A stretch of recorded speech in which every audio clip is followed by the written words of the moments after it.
Something doesn't add up here, and it's been bugging me for weeks. How did Native American tribes survive in places where even modern technology fails? In this video, I'm sharing the unbelievable truth about these ancient survival masters that will blow your mind. What you're about to discover will literally change how you see human potential forever.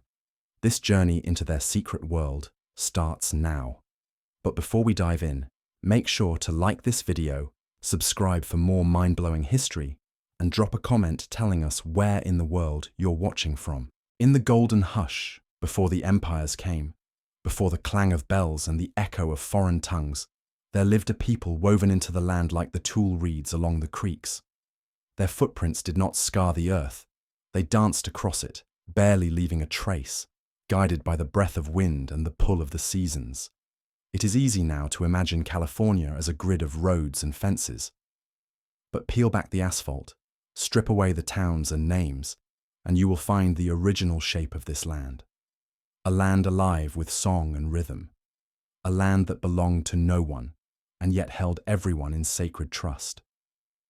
The Chumash paddled their tommels, long plank-built canoes sealed with pine pitch, out into the kelp-thick Pacific. Each voyage was a prayer, each stroke a memory passed down. They hunted sea lions with bone harpoons and gathered black mussels from barnacled rocks. Inland, the Tongva moved in rhythm with the valleys, harvesting chia seeds and roasting wild bulbs in stone-lined pits. The Kumeyaay followed the bloom of wild tobacco and mesquite across the high deserts, reading the sky like scripture. This was not a world of wandering primitives. These were civilizations, complex, adaptive, deeply intelligent. There were no palaces, no metal, but there was order. Councils of elders gathered beneath oak canopies, smoke rising from council fires. Decisions were made by consensus, by memory, by balance. Land was not something to own, it was something to serve. Along the canyons of what is now Santa Barbara, the Chumash constructed their homes from bundled tule reeds, layered tightly around bent willow frames. Inside, it was warm in the winter, cool in the summer, homes engineered for survival and sustainability, refined over thousands of years. The Kumeyaay, farther south, wove the same reeds into cradle boards, carrying their infants close, the way their ancestors had done before them. Food was not simply gathered. It was cultivated, curated by tradition. Acorns, the lifeblood of many tribes, were collected in the fall, ground in stone mortars etched deep into river boulders. But the acorns were bitter, filled with tannins. To make them edible took patience. The flour was leached with water in hand-dug basins, slowly rinsing the bitterness away. This was not just food, it was a ceremony. The process was passed on from mother to daughter, father to son, a sacred rhythm of survival. They hunted with atlatls, long spears thrown with woven sinew cords that gave them extra range. They crafted bows from juniper, arrows tipped with obsidian, but they did not kill recklessly. Before the hunt, there were songs, words whispered to the deer's spirit, gratitude given before the arrow flew, because to take life was not a right, it was a burden, a sacred transaction. Each tribe spoke its own language. Some spoke with the wind, lilting, fluid, rich with nuance. Others were clipped and rhythmic, like the clack of a grinding stone. These were oral civilizations, where history was remembered in the voice of an elder, not the ink of a book. A grandmother's story could carry 500 winters. A lullaby could outlive the names of kings. Rituals marked the seasons. There were dances that lasted through the night, feet pounding the earth in circles, faces painted with river clay and charcoal. There were songs sung only during eclipses, believed to keep the balance of the world intact. There were initiation rites for young boys, fasting rituals for maidens, smoke offerings for the dead.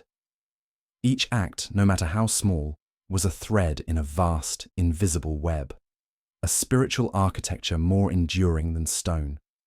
And yet, despite the vastness of this world, despite its beauty and complexity, it was all held together by knowledge, ancient, intimate, and passed hand to hand.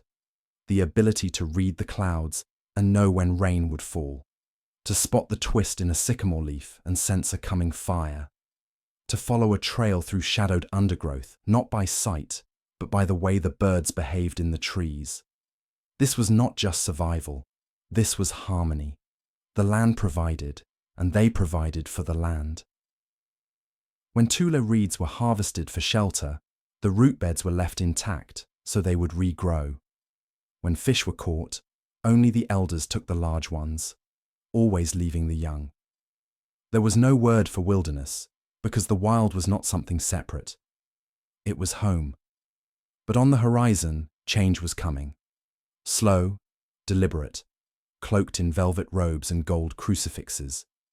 A change born not of hunger, but of mission. The Spanish ships, still months away, would anchor with their sails stiff from ocean salt and their hulls heavy with ambition. And with them would come the bells. Bells that did not ring in celebration, but in order. Bells that would dictate time, when to rise, when to pray, when to work. Bells that would break the quiet rhythm of the acorn song, the deer song, the ocean song. Bells that would drown out the language of the land. But that is still to come.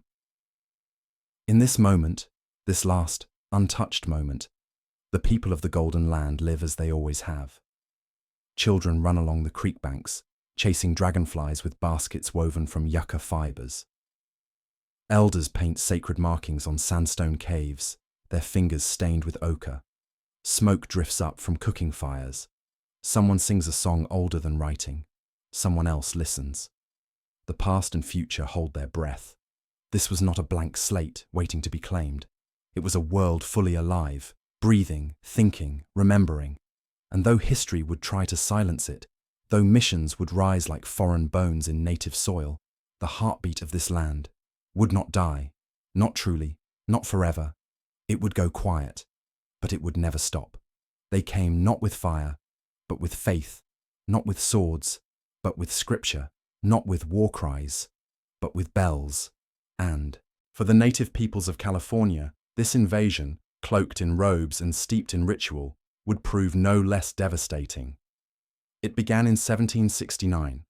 A priest named Junipero Serra, limping from a lifelong leg infection, stepped ashore near San Diego. Behind him, Spanish soldiers unloaded supplies beneath a white sun. Powdered wigs wilted in the coastal heat. Around them, the land stood silent, ancient, immense, indifferent. But Father Serra saw no wilderness. He saw a vineyard, untamed, waiting to be cultivated for the glory of God and the Spanish crown. In his own words, written in a letter home, Serra claimed, "We are not here to destroy, but to save. These Indians are like children, wild and untaught. We shall give them a new life." That new life began with a blueprint, 21 missions, spaced roughly one day's horseback ride apart, from San Diego to Sonoma. Each one would become a citadel of faith and order, a checkpoint in Spain's spiritual empire. But for the tribes who lived along that path, the Tongva, Chumash, Salinan, Miwok, these missions were something else entirely. They were the first cracks in a world that had stood for over 10,000 years. The Spanish called it civilization. The natives would call it captivity. At first, the approach was gentle. The Franciscans offered gifts: glass beads, iron tools, woven cloth. They sang hymns in flowing Latin and taught the Indians to recite prayers. Crosses were raised in village clearings. Baskets of corn were passed to children. The message was clear: come, and you will be fed. Stay, and you will be saved. Many did come, drawn by curiosity, hunger, or the pull of trade. But once inside the mission walls, leaving was no longer an option. Converts were baptized, given Spanish names, and marked in church ledgers as neophytes, new Christians under the church's care. A baptized Indian who tried to escape was called a fugitive. The mission compounds grew quickly. Adobe walls rose from hand-mixed mud. Tile kilns burned day and night. Fields were dug and planted, wheat, barley, beans, grapes. But it was not the friars who labored beneath the sun. It was the natives. Every stone laid at Mission Carmel, every row of corn in San Gabriel, every roof beam at San Juan Capistrano was lifted by native hands, hands that once carved soapstone bowls, hands that once tied rabbit snares. Now they were blistered by shovels, bound to plows, and beaten for disobedience. The friars believed they were saving souls, but their salvation came with structure, and structure required submission. Days began with the ringing of a bell. Before sunrise, neophytes gathered in the church for mass. Then came labor, in the fields, the workshops, the kitchens. Only after vespers, when the final prayers were spoken, were the wooden doors locked behind them for the night. Punishment was swift for any who defied the order. A missed chore could mean lashes. A whispered prayer in the old tongue could bring solitary confinement. Fleeing the mission could mean shackles, or worse. By 1800, over 20,000 native Californians were confined within the mission system. On paper, they were being uplifted. In practice, they were being erased. The missions operated like self-contained worlds. Inside, there were blacksmiths, cobblers, and weavers, trades taught in place of traditional skills. Young boys learned Spanish script instead of learning how to craft a bow. Girls were separated from families, housed in dormitories, married off to Christian husbands. In many missions, infants were taken from mothers at birth, raised by priests or matrons to ensure a proper upbringing. Language was banned, rituals outlawed. The drum fell silent. The eagle dance was forgotten. Elders died with no one left to carry the stories. And yet the friars were not entirely cruel. Some, like Father Lasuen, genuinely mourned the suffering they saw. But they could not, or would not, change the system. To them, it was God's will. And the will of God did not bend for pain. What bent, instead, was the body. With the missions came disease, smallpox, measles, typhus. The natives had no defenses. At Mission San Luis Rey alone, nearly half the population perished in a single decade. The cemeteries grew. Wooden crosses multiplied in silent rows. Graves were dug with trembling hands, sometimes by children, burying their own mothers. Priests performed rites in Latin as flies buzzed around the dead. No ceremony, no fire circle, no ancestral farewells. Just consecrated earth and a name that was not theirs. Still, there were moments, brief, flickering, of endurance. Some tribes wove prayers into Spanish hymns. Others faked ignorance of Christian rituals to keep their old beliefs hidden. A Chumash woman, known in mission records as Maria Antonia, would teach her grandchildren to gather seaweed under the moon, not for food, but for the cleansing of spirit. These acts were small, but they were acts of war. The Spanish saw the missions as divine footprints, sacred outposts spreading light across a savage land. They wrote letters home praising their success. They drew maps with arches and crosses and clean, empty spaces where once there had been villages. But those villages remembered. And the land remembered too. The deer trails grew quiet. The shell mounds lay untouched. The sacred springs dried up, diverted to fill mission fountains. And somewhere, deep in the hills, someone still whispered in the old tongue. By the time the 21st and final mission, San Francisco Solano, was built in 1823, the native world had already been changed forever. But not fully broken. For beneath the adobe, beneath the bells, beneath the sanctity of it all, was a silence that pulsed with grief and with memory. Because the invasion had not come with fire, but it had come just the same. And its mark would be harder to see, but far harder to erase. They called her Rosa, not because it was her name, it wasn't, but because the friars at Mission Santa Clara couldn't pronounce the one her mother gave her. That name had belonged to the sky, to the wind in the oaks. It had meant girl born during spring water, but on the day of her baptism, the priest dipped his fingers in the font and named her something easier, something Christian. Her mother wept silently. The old women had warned her not to show sorrow. Grief, after all, was punished now. It was not a sword that had broken these people. It was a bell. The bell rang at sunrise. The bell rang for prayer. The bell rang for work. The bell rang to sleep. The bell replaced the rhythm of the deer hunt, the berry season, the constellation dance, and with it came the rope, not just for binding hands, but for tying down entire identities. Conversion began with water, holy water, poured over heads while Latin prayers drifted like smoke into the sky.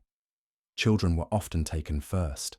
Friars believed the younger ones were more moldable, less pagan, as they said, more salvageable. In the records of Mission San Miguel, over 1,300 children were baptized in a single decade. Most were given names like Francisco, Maria, Pedro, and Clara. Those names were recorded carefully in neat script. The names they left behind were not. Language was the first to go. The Gabrieleño tongue, once spoken by the Tongva across the basin, began to disappear.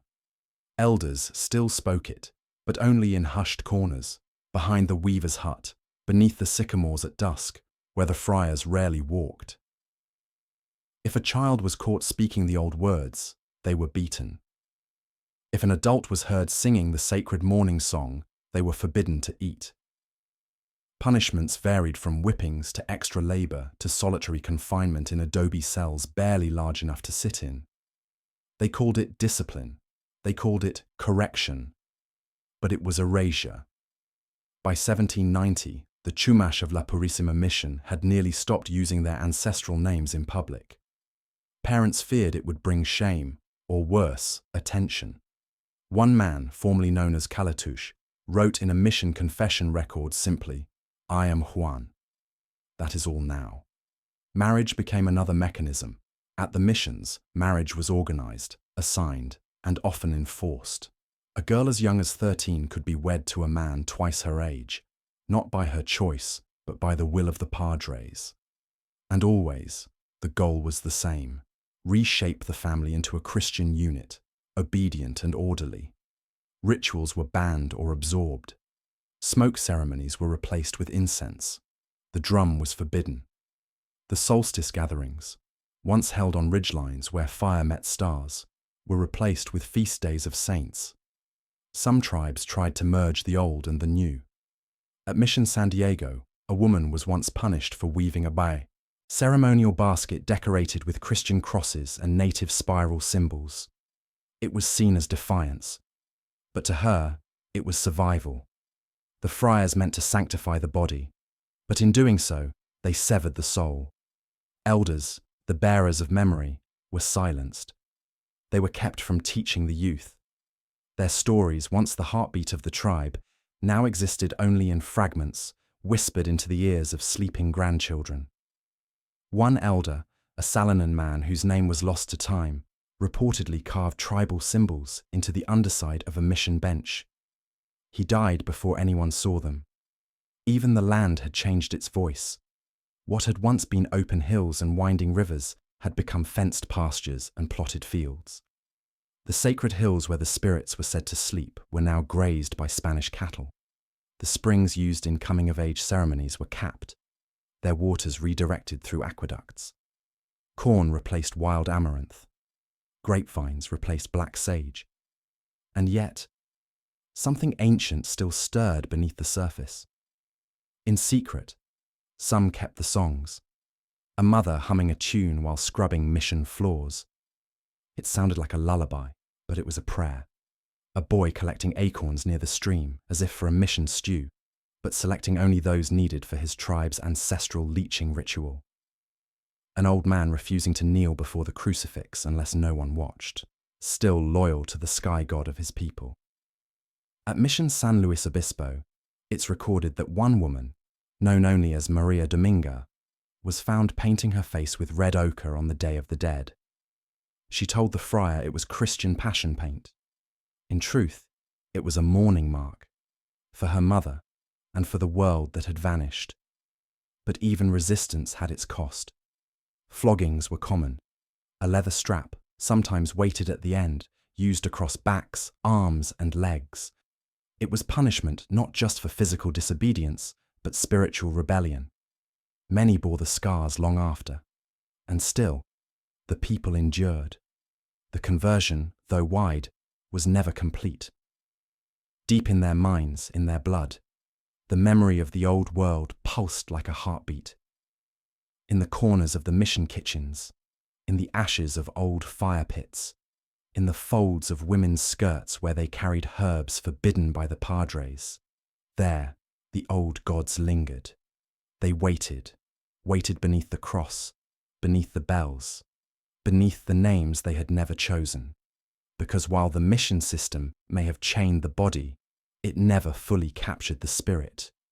The rope could bind hands, but it could not hold memory, and the bell could drown out songs, only until the people found new ways to sing. Before the sun touched the hills, before the dew dried on the woven tua roofs, the bell rang.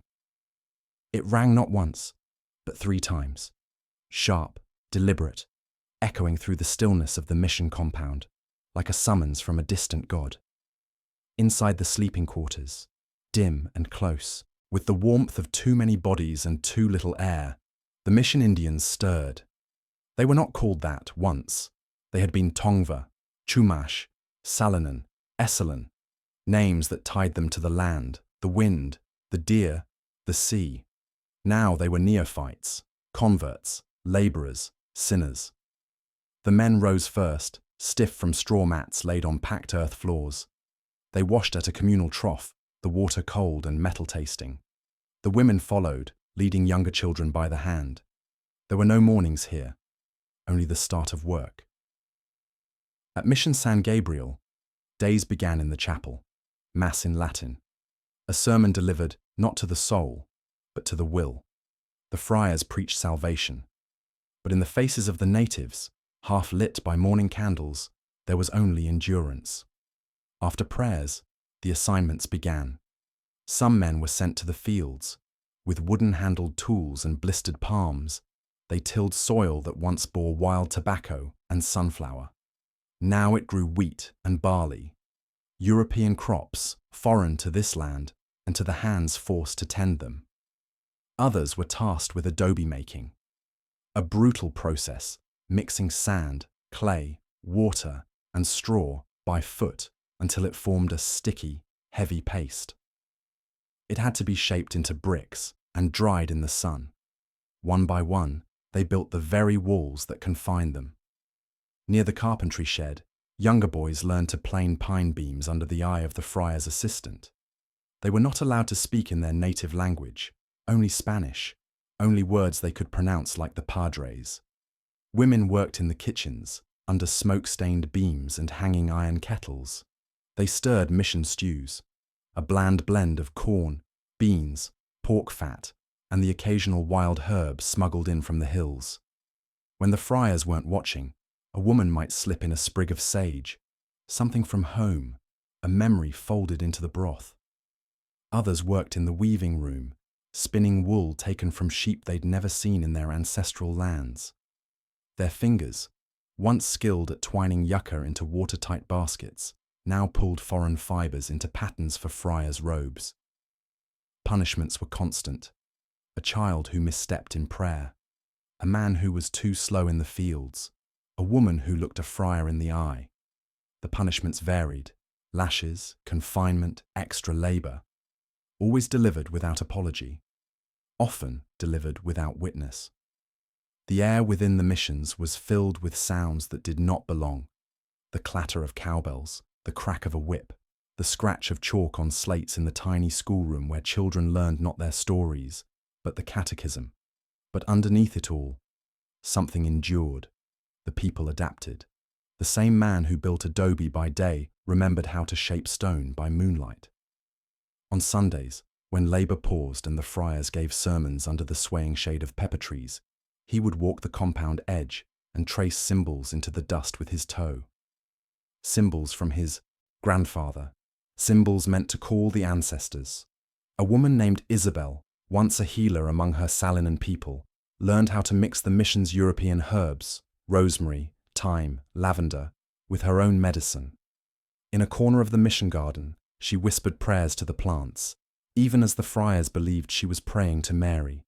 Children played under the arched corridors with clay dolls shaped like those their ancestors made, painted with crushed berries.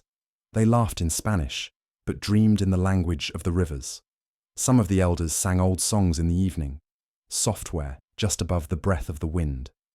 One man tapped rhythms on the side of the mission granary with a worn stick, mimicking the beat of the sacred turtle shell rattle his father once carried into the fire circle. Food, too, became a quiet rebellion. The missions provided daily rations, a cup of atoll in the morning, thin stew at noon, a heel of bread at dusk. But the people knew the land better. They'd slip away when no one watched. A Chumash boy might gather mussels where the tide met the rocks. A Tongva woman might dig wild onions behind the chapel. These weren't just supplements. They were memories, tasted and passed on. There were stories too, told not around fires anymore, but whispered during labor. One story spoke of a woman who transformed into a hawk to escape the mission walls. Another of a spirit who waited in the oak trees beyond the fields, ready to guide lost souls home. And always, the people watched. They watched the friars. They learned the routines. They learned how to pretend, how to smile when scolded, how to nod when asked if they believed, how to hide their true selves just deep enough. They waited. They endured. One boy, small, silent, no older than 8, hid pieces of broken obsidian in the folds of his tunic. He had never seen a real arrowhead, but he had heard the stories. Someday he would shape a new one, not to hunt, not yet, but to remember, and perhaps to teach someone else. The sun passed over the mission walls, casting long shadows over rows of planted fields, over kneeling workers, over the bones of elders buried in churchyards, marked with crosses carved by someone else's hand. And still, the bell rang. Evening came, and with it, the return to the dormitories. Meals were eaten in silence. Prayers were mumbled in exhaustion. Children cried in the dark, calling out names no longer allowed. But beyond the mission walls, the wind still moved through the hills, the coyotes still sang, the old gods still listened. Inside, the people slept with one eye open, their dreams tangled with stars they no longer had names for, but still recognized, because submission was survival. But survival was not surrender. They called it holy ground. But in the fall of 1775, the ground beneath Mission San Diego de Alcalá burned. The rebellion did not begin with a war cry. It began in silence, in stolen glances, in hushed planning beneath moonlight, in the tightening of a sinew bowstring behind a field wall. The Kumeyaay, whose land stretched across the dry canyons and arroyos of Southern California, had listened for 6 long years. Listened to the sermons, listened to the bells, listened to the slow suffocation of a world they once knew. And one night, they decided the silence had lasted long enough.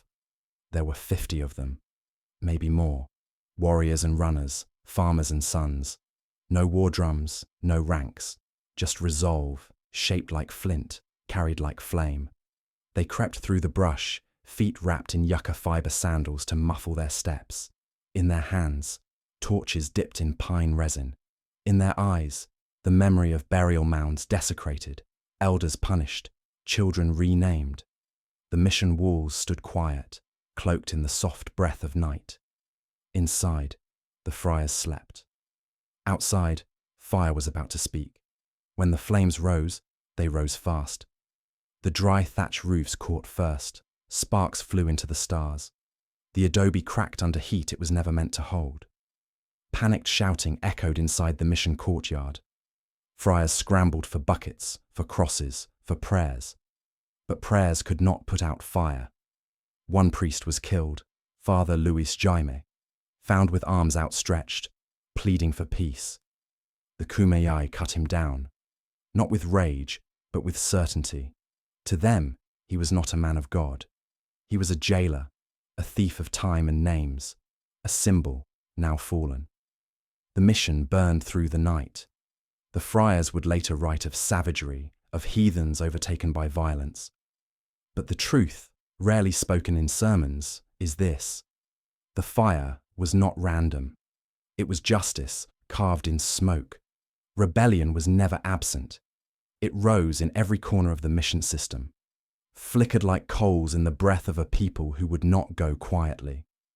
At Mission La Purissima in 1824, it happened again.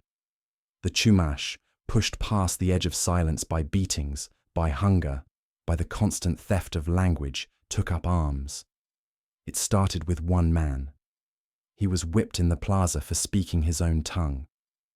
His cries, carried by the wind, stirred something in the hearts of the watchers. A line had been crossed, not for the first time, but maybe for the last. By morning, hundreds had risen. They seized weapons from the mission's armory, rusted muskets, blades from the smithy, bows strung from hidden caches. They took control of the compound, drove out the Spanish soldiers, hoisted their own banners made of painted cloth and prayer. For one brief moment, La Purissima belonged to the Chumash. They held it for over a month. Inside the mission walls they once built as prisoners, they planted new crops, sang old songs, painted symbols on the whitewashed walls, circles, sunbursts, animal spirits, each stroke a declaration that they still remembered who they were.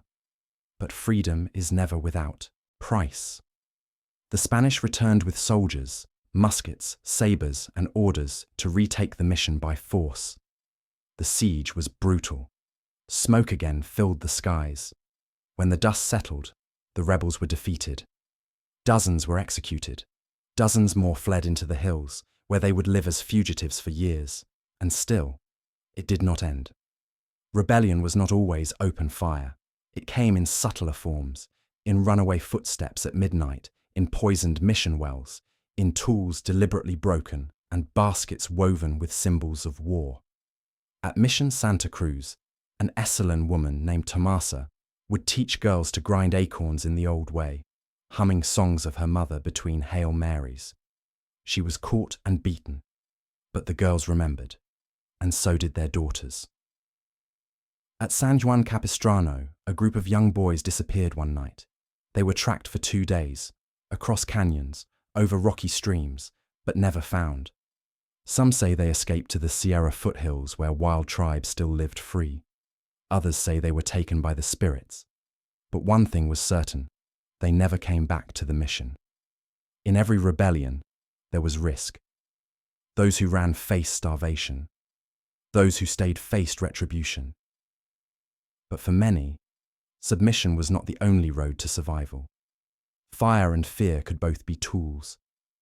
A Chumash elder, arrested for inciting unrest, once told the friar during confession, "You built your house on our bones, and you are surprised it trembles."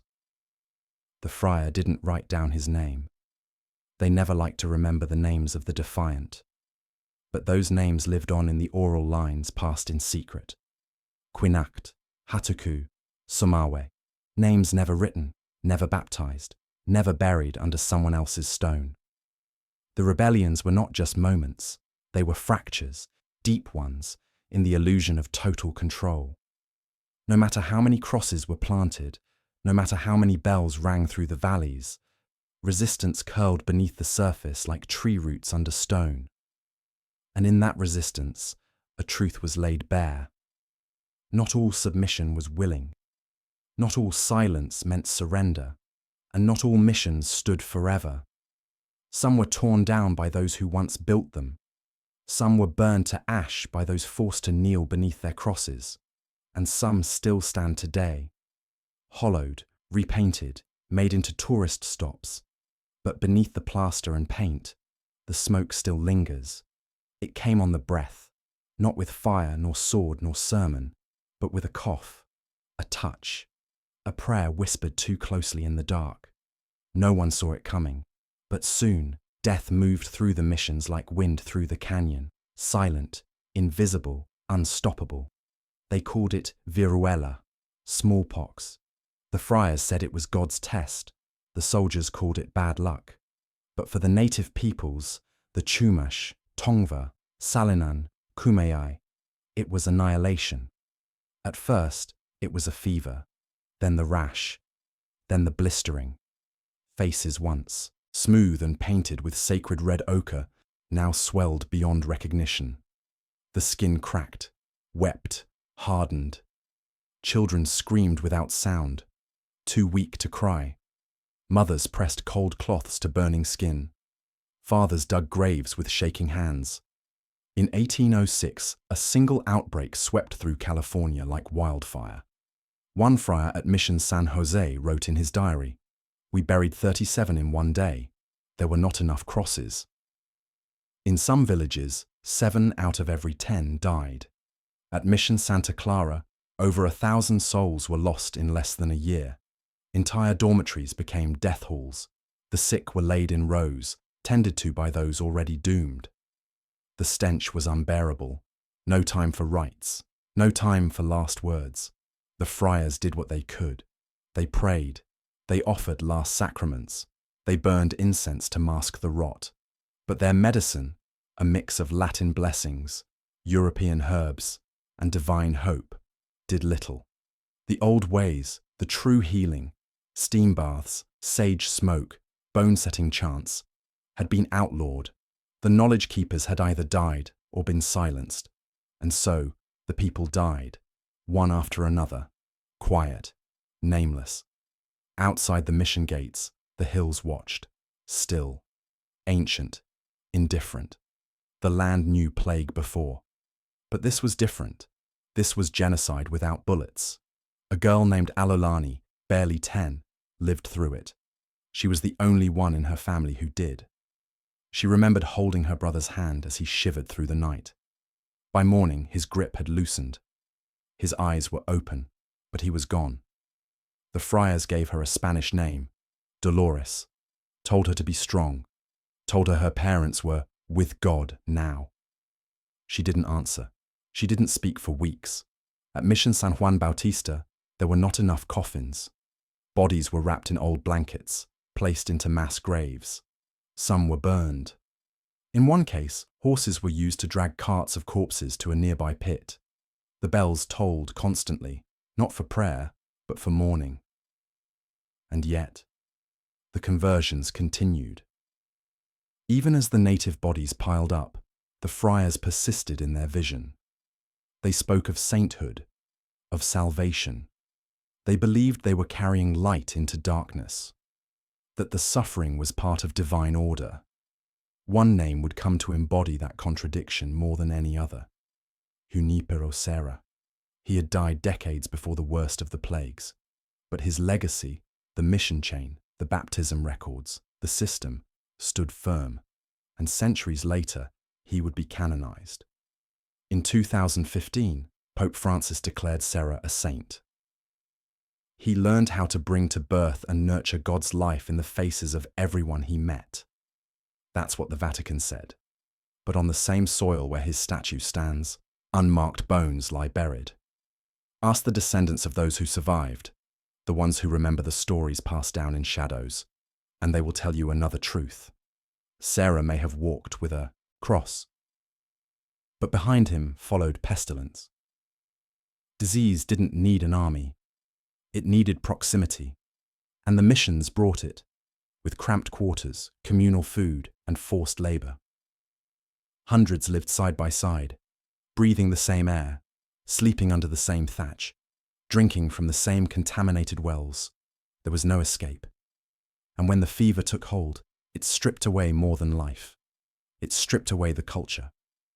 With each death, a song was lost, a healer gone, a story never passed on. The mourning rituals, the true ones, could not be performed. The fires were banned, the shell rattles forbidden. Instead, crosses were planted, prayers read in Latin, and silence, thick, paralyzing silence, settled like fog. A few still resisted, even in grief. One woman, known only as Francisca in the mission books, refused to bury her son in the mission cemetery. She carried him wrapped in otter hide beyond the hills into forbidden territory and laid him beneath a tree her mother once called sacred. She lit sage, hummed the river song, and whispered his real name one last time. She never returned. Her story survived only in whispers, passed down like a smuggled flame through 5 generations. There were others. A boy who carved ancestral symbols into the mission beams with a piece of bone. A girl who sewed mourning beads into the hem of her skirt. An old man who, though blind, taught children to chant the bear song when the friars were asleep. They could not stop the disease, but they would not let it erase them. In the end, smallpox didn't just kill, it erased. Erased the elders who remembered where the sacred springs flowed, erased the dancers who knew the solstice steps, erased the names, the clans, the old words that once echoed from mountaintop to shore. But in the quiet that followed, something remained. Not in the mission records, not in the churches, but in the breath of those who remained. In the way a child touched a certain stone. In the way a woman stirred her cooking pot counterclockwise, just as her grandmother taught her. In the fire pit rings still hidden in oak groves, blackened with memory. And in the silence, the land began to listen again. Because though sainthood may rise in gold and marble, the dead remember differently, and their stories, the ones etched in bone and buried beneath unmarked earth, are the ones still waiting to be heard. The tulle mats had once told stories. Woven tightly by calloused hands, they bore more than just weight. They held memory, the shape of a river, the path of a deer, the phases of the moon embedded in the spiral of reeds. But inside the mission walls, these stories began to unravel. The tools, the true tools of survival, began to disappear. Fire starting, once a sacred ritual and practical skill taught at childhood, faded into punishment. Children caught rubbing sticks together in the old way were told it was devil's play. The friars provided flint and steel, European methods, and forbade the traditional spindle and hearthboard. But the feel of it, the friction of dry willow, the scent of warming dust, the tiny coal catching in a nest of sagebrush bark, lived on in secret. A Kumeyaay boy named Eluwak, baptized as Pablo, kept a stolen fire kit beneath a loose floor tile. He practiced when the others slept, fingers trembling in the dark. His grandfather had taught him just once, long before he was brought to the mission. The memory had grown faint, but each night he made sparks dance again. And somewhere beyond the missions, the mountains still remembered the sound of crackling pine needles. Fire made the old way, in the old time, before the bells. Food, too, had changed. Acorn flour, the lifeblood of countless California tribes, was discouraged. Too bitter, the friars said, too primitive. Instead, they offered coarse wheat, salted pork, and strange broths that sat heavy in the stomach. But the old ways of foraging never fully died. In spring, women once gathered miners' lettuce and wild mustard leaves near the mission fences. Some were caught, others weren't.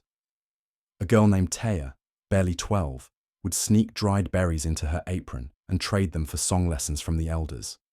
She knew the difference between good mushrooms and those that would take you to the spirit world. She learned which roots to boil for cramps and which leaves to chew when hunger grew sharp. That knowledge had once been common.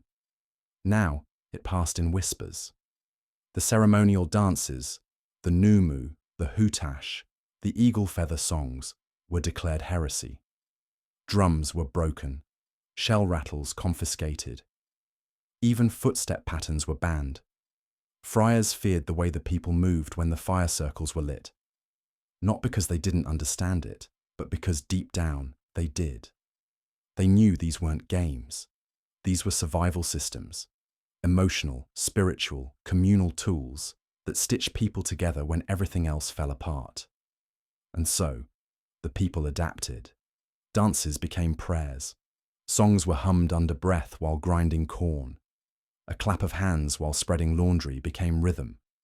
The sound of pounding grain echoed old tempos. The feet remembered even when the body stood still. A man named Thomas, once a respected dance leader among the Esalen, faked a limp for years. The friars thought him crippled, but when alone in the fields, he would shuffle in a pattern only the hawk spirits would recognize. A silent rebellion in the dirt. Even the canoes, the mighty tommels of the Chumash, carved from redwood drift, lashed with plant fiber, sealed with tar, began to vanish. The Spanish wanted control of the sea. They feared the boats as much as they feared the people who built them. Canoe building was banned. Redwood logs were confiscated. Tar pits were patrolled, but a few men remembered. In the hills beyond Mission, Santa Barbara, a boy found an old keel, half buried, half rotted, and began to study it. He traced the lines with his fingers. He spoke to the wind as his grandfather had, and though he never built a full tommel, he learned the curves, the lashings, the way it should feel beneath the hands. That boy's grandson, generations later, would build again. Then there were the flutes, carved from elderberry, hollowed with stone tools, sometimes heated wires. The bone flutes, made from heron wings or hollow deer bones, played not for entertainment, but for mourning, for calling the spirits, for guiding the dead. The missions outlawed them, declared their sound pagan. But one man, silent most of his life, kept one hidden behind the rafters. He played only on stormy nights when the wind masked the notes. It was said the friars believed it was the wind itself singing, and maybe it was. Basketry, once dismissed by the padres as women's work, became the thread that tied past to future. The patterns held maps, the coils held numbers, seasons, stories of fire and flood. Even as the Spanish demanded baskets for laundry and grain storage, women wove defiance into every spiral. A Tongva woman named Xochi, renamed Rosa at baptism, was beaten for adding a black zigzag into a water basket. The friar asked what it meant. She said it was just design. But it was the river where her sister had vanished, the river that still sang. These skills were not crafts, not decoration. They were blueprints of survival, how to feed, how to mourn, how to worship, how to remember. Each tool lost was a door closed, each one secretly passed on, a crack in the wall. The missions erased much. Whole languages fell silent. Forests once marked with trail stones became pastures. Ritual grounds now lie beneath tiled plazas. But the memory of hands that wove, carved, healed, shaped, still lingers. In 1834, when secularization swept across California and the missions were disbanded, many believed the culture had been broken. The missions themselves fell into ruin, roofs collapsing, walls crumbling beneath rain and time, statues weathered into ghosts. But among the scattered descendants, something stirred. A woman in Monterey still passed down fire-starting bundles made from dry mule fat. A man in the Central Valley taught his grandson to trap rabbits with twisted cordage, not steel. A girl, standing at the edge of the sea, traced the outline of a canoe in the sand and whispered her grandfather's name into the wind. What was lost was never truly gone, just buried, waiting in the stories told under stars, waiting in the coals of hidden fires, waiting in the hands of those who still remember how to weave, how to build, how to endure, and in the sound of a bone flute, rising again after centuries of silence, you can still hear it, the rhythm of survival, the breath of a people, the echo of tools once nearly forgotten, now finding their way home. The promise came with parchment and ink, clean words written by men who had never held a digging stick, who had never knelt in the oak groves during acorn season, who had never watched the stars rise from the smoke of a fire circle. In 1833, the new rulers of California, no longer Spanish but Mexican, declared the missions would be secularized, that the land, once taken for God and crown, would be returned to the people. For a brief moment, hope stirred. They said the padres would step aside, that the vast mission lands, nearly 1 million acres from San Diego to Sonoma, would be parceled out, that the indios, baptized and bound for decades under Catholic rule, would now be citizens, landowners, free men. But, as with so many promises made to native people, it came wrapped in lies. Secularization was not freedom. It was a transfer of power. One colonial yoke traded for another. The mission lands, rather than returning to the people who had shaped them, who had cleared the fields, dug the irrigation ditches, built the very walls, were instead handed over to a new elite. Mexican generals, wealthy Californios, friends of governors, the rancheros. In less than a decade, hundreds of land grants were issued. Mission orchards became private groves. The communal grazing lands, once shared by hundreds of mission Indians, were claimed by single families. Adobe chapels were abandoned to rot, while haciendas rose on stolen soil. And the people, the very hands that had carved this world from earth, were left outside the fences they had once built. They called it El Gran Despojo, the Great Dispossession. Some mission Indians tried to claim their promised parcels. They brought certificates, signed by priests, naming them rightful recipients. But paper meant little when a soldier blocked the gate. When a judge spoke only Spanish, and the people came speaking Chumash or Salinan or Kumeyaay. When the land had already been sold. At Mission San Luis Rey, over 2,000 native people had once lived, labored, and worshipped. By 1846, fewer than 24 remained. The others had scattered, to hills, to canyons, to the edges of rivers where they tried to rebuild. Many were forced into servitude on the very ranchos built over their ancestral villages. No longer slaves in chains, but peons in debt, paid in cornmeal, in scraps. Sometimes not at all. The old missions, crumbling and abandoned, offered little shelter. The bells had stopped ringing, but the silence they left behind was no more kind. A man named Nicolas, once a blacksmith at Mission San Gabriel, tried to lead his family to land near the San Bernardino foothills.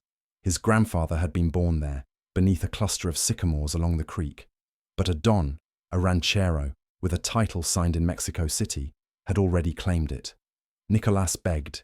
He offered to work, to serve. He was told the land was not his, not anymore. He built a shelter anyway, low and hidden beneath the trees, raised maize in secret, hunted at night, taught his sons to gather wild chia and dig yucca roots. When the ranch hands found them, they burned the hut and whipped the eldest boy. That family disappeared into the hills. No record remains of where they went. What the secularization law gave with one hand, it stole with the other. It stripped the friars of their control, but did nothing to restore the people's dignity.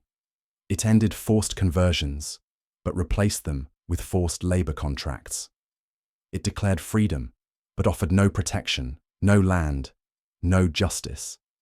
The friars, once the self-appointed guardians of native souls, wept over their lost missions. Some claimed the people were too childlike to manage land, that without the church's guidance, they would wander, aimless and broken. But it was not the people who had failed. It was the system that had always been built on their suffering. And yet, they endured. In dry valleys, they built brush homes from willow and tule once more. On the rocky slopes above the former mission trails, they planted with digging sticks again. The knowledge was not gone, just buried beneath decades of prayer and punishment. Women gathered basket materials in secret. Men shaped rabbit snares from cordage spun beneath stars. Children were taught the old names, names never written, but carved in memory. Some found work on the ranchos and stayed, shaping lives from fragments. They became vaqueros, the first cowboys, riding horses they once feared, speaking a Spanish not their own, hiding their prayers beneath woven straw hats. Others, left entirely, went east, into deserts and into exile, joined other bands, Cahuilla, Yokuts, Luiseño, and formed new villages from old lineages. The land no longer held their names. The maps erased them. But the land itself, the wind in the sagebrush, the curl of fog over the ocean, still whispered the truth. At Mission Santa Ynez, an elder named Juana refused to leave. She stayed in the ruins of the women's dormitory, lighting a fire each night in the old stone hearth. She refused the charity of the rancheros, refused the priest's offer to relocate her to the pueblo. "This is my mother's breath," she told a young soldier once. "It smells like her hair after rain." She died alone. Her grave was never marked. The mission buried her under the shade of a fig tree. Years later, her story became a legend, passed between midwives and weavers, who said she still walked at dusk, her footsteps falling where wildflowers grow, where the land has not yet forgotten. And that was the greatest truth of all. The secularization didn't break the people. It broke the illusion that the missions had ever been sanctuaries. It revealed the bones beneath the adobe, the theft beneath the cross, the hunger beneath the hymns. And in its wake, it left the native people not free, but stripped of land, of status, of rights, yet somehow not of soul. Because while the lands were lost on paper, while the fences rose and the ranchos flourished, the people endured in the canyons, in the shadows, in the pulse of drumbeats played low on deer hide stretched over earthen bowls. They were not ghosts, they were not gone, they were still here, watching the land change, watching new flags rise and fall, watching railroads carve scars across their memories, but always, always walking forward, with stories, with memory, with names carried like embers, waiting for wind. It began with flags, cloth rising on wind that did not care which empire it served. In 1848, California changed hands again. The Treaty of Guadalupe Hidalgo ended the Mexican-American War, and with it, a new era began, one of gold, expansion, and erasure. The stars and stripes replaced the eagle and serpent. But for the Mission Indians, neither symbol brought justice. The Americans did not come with prayers or baptisms. They came with contracts, rifles, and laws written in English, cold, precise, and deadly. The old missions, already crumbling, stood like ghosts along the coast. Adobe walls cracked in the sun. Roofs caved beneath spring rains. The bells no longer rang. But nearby, life continued, not in freedom, but in shadows. Some Mission Indians stayed near the ranchos. They had little choice. The Mexican land grants had already carved the land into vast estates. Now, with US rule, those ranchos shifted hands once more. Some owners fled, others sold to American speculators. And with each sale, the native laborers, who had built, plowed, and harvested for generations, became disposable. A few were allowed to stay, as workers, as hired hands. That was the word on the paper. But off the record, it was something darker, indentured servitude. In 1850, just 2 years into American rule, the California state legislature passed the Act for the Government and Protection of Indians. The title sounded noble. The law was not. It legalized the kidnapping of native people. It allowed white settlers to arrest vagrant Indians, fine them, and auction their labor to pay the fee. Children could be seized, adopted, trained, not in schools, but in servitude. It was slavery by another name. In the records, they vanished.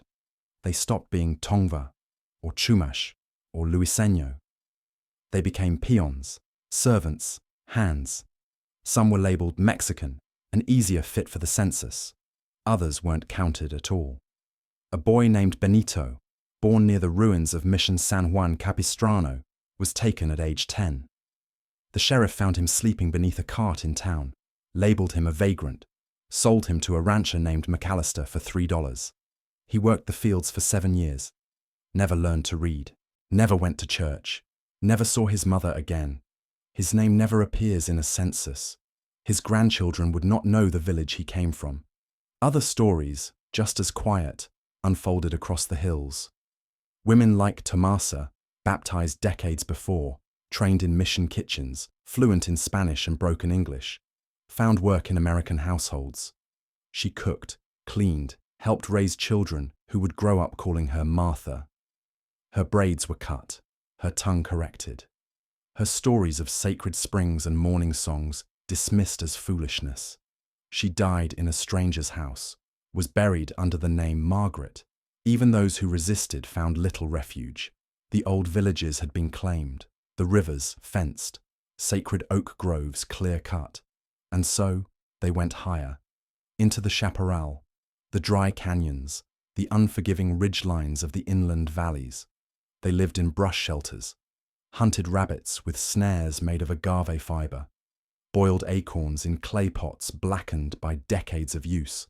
They taught children to stay quiet when riders passed, not to wave, not to be seen, because in this new California, being seen could mean being taken.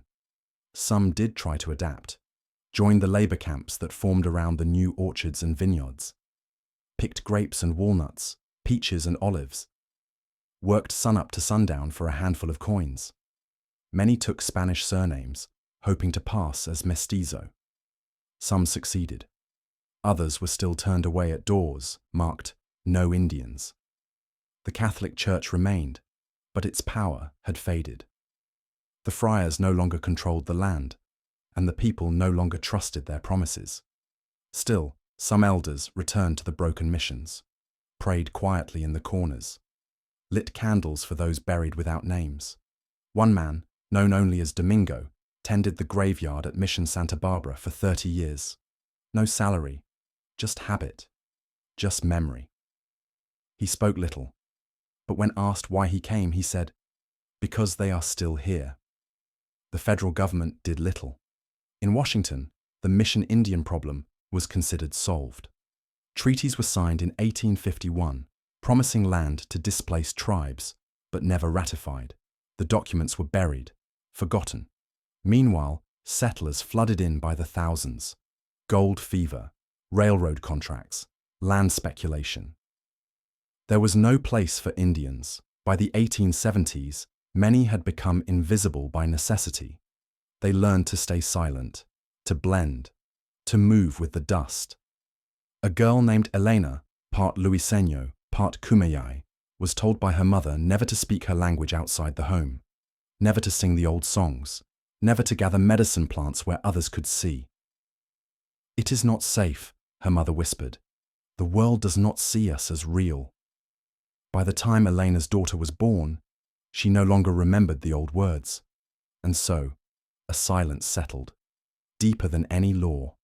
A silence born not from forgetting, but from survival. But even in this silence, the people endured. They built communities on the edges of towns. They gathered for funerals, for weddings, for the birth of children who would carry names like Lopez and Ortega, but blood that remembered the land before fences. They found each other in work camps, in church pews, in shared glances that said, "I see you." And slowly, quietly, they began to reclaim.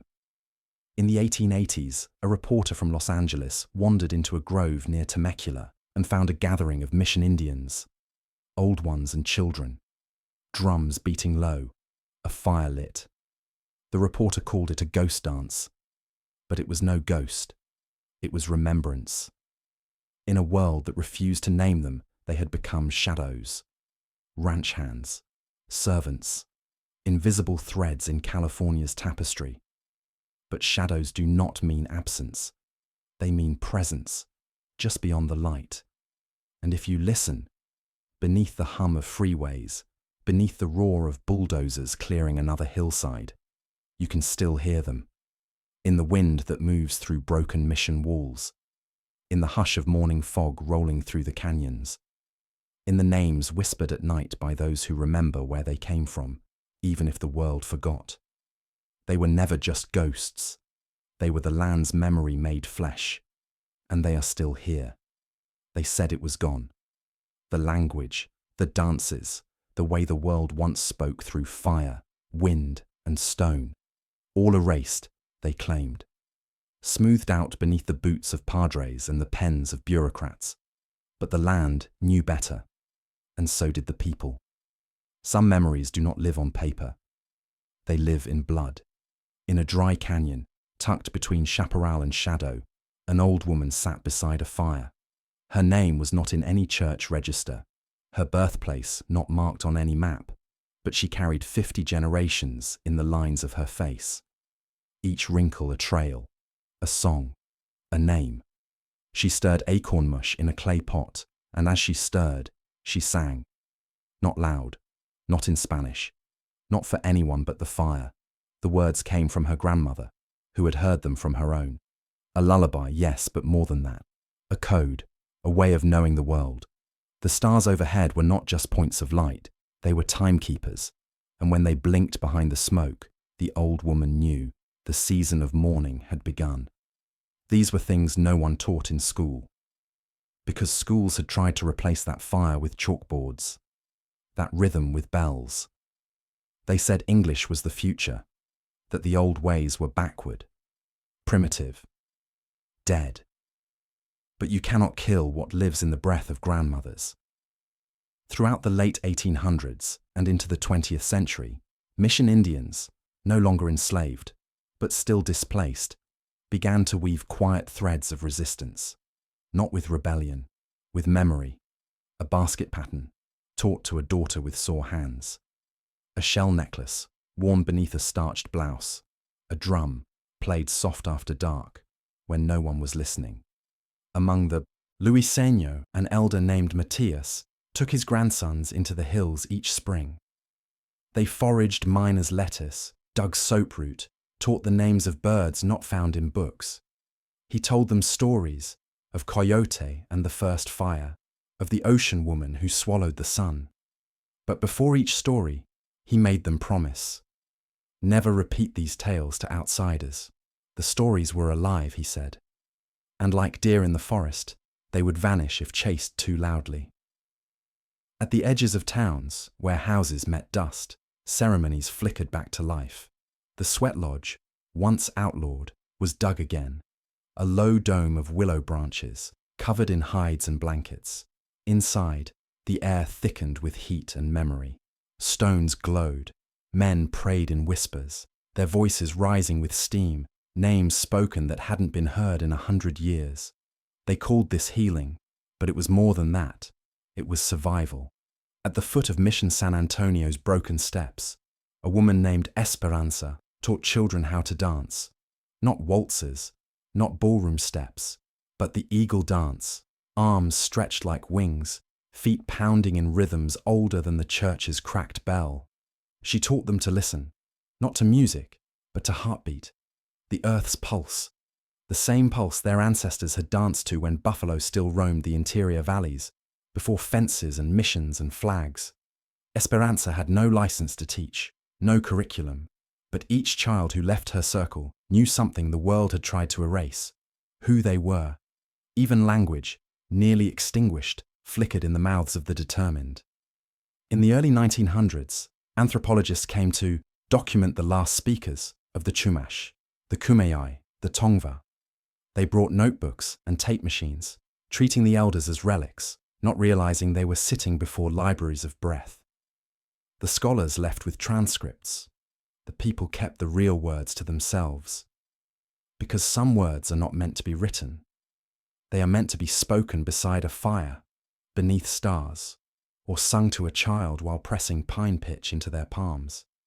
In 1911, an old man named Jose, one of the last fluent Ama Mutsun speakers, met with linguists.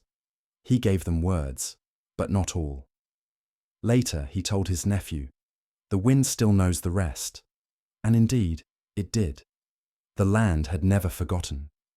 When the government drew up maps for reservations, most mission Indians were left off.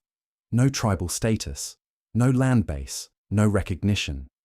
But the ceremonies continued, sometimes in the open, sometimes disguised as Catholic festivals, a saint's day with too many feathers, a wedding that ended in foot stomps and chant. Some elders called it walking in two worlds. Others called it living in the gap between memory and survival. between the past they carried and the future they hoped might finally see them. By the mid-20th century, the quiet resistance began to stir louder. Descendants of Mission Indians demanded recognition. They formed cultural councils, gathered oral histories, reclaimed village sites. Not to return to the past, but to reclaim the right to name it. Young people learned their languages again, not from elders, many had passed, but from recordings, from scribbled notes, from lullabies they remembered without knowing what the words meant. They translated dreams, built museums, rebuilt sweat lodges. They took their place at universities, on city councils, in state houses. But always, always, they remembered that their grandmother sang to the fire, that their grandfather prayed over stones, that their people had lived not just through conquest, but through silence. And that silence, finally, was breaking. The story of the Mission Indians was never truly lost. It was held, protected, hidden beneath trauma, wrapped in grief, but it endured, like an ember in the ashes. And now it glows again. You can see it in the flicker of a basket being woven beside a freeway, in the footsteps of children dancing where missions once punished joy, in the sound of a language returning to the lips of teenagers who refuse to forget. They were never conquered. They were never erased.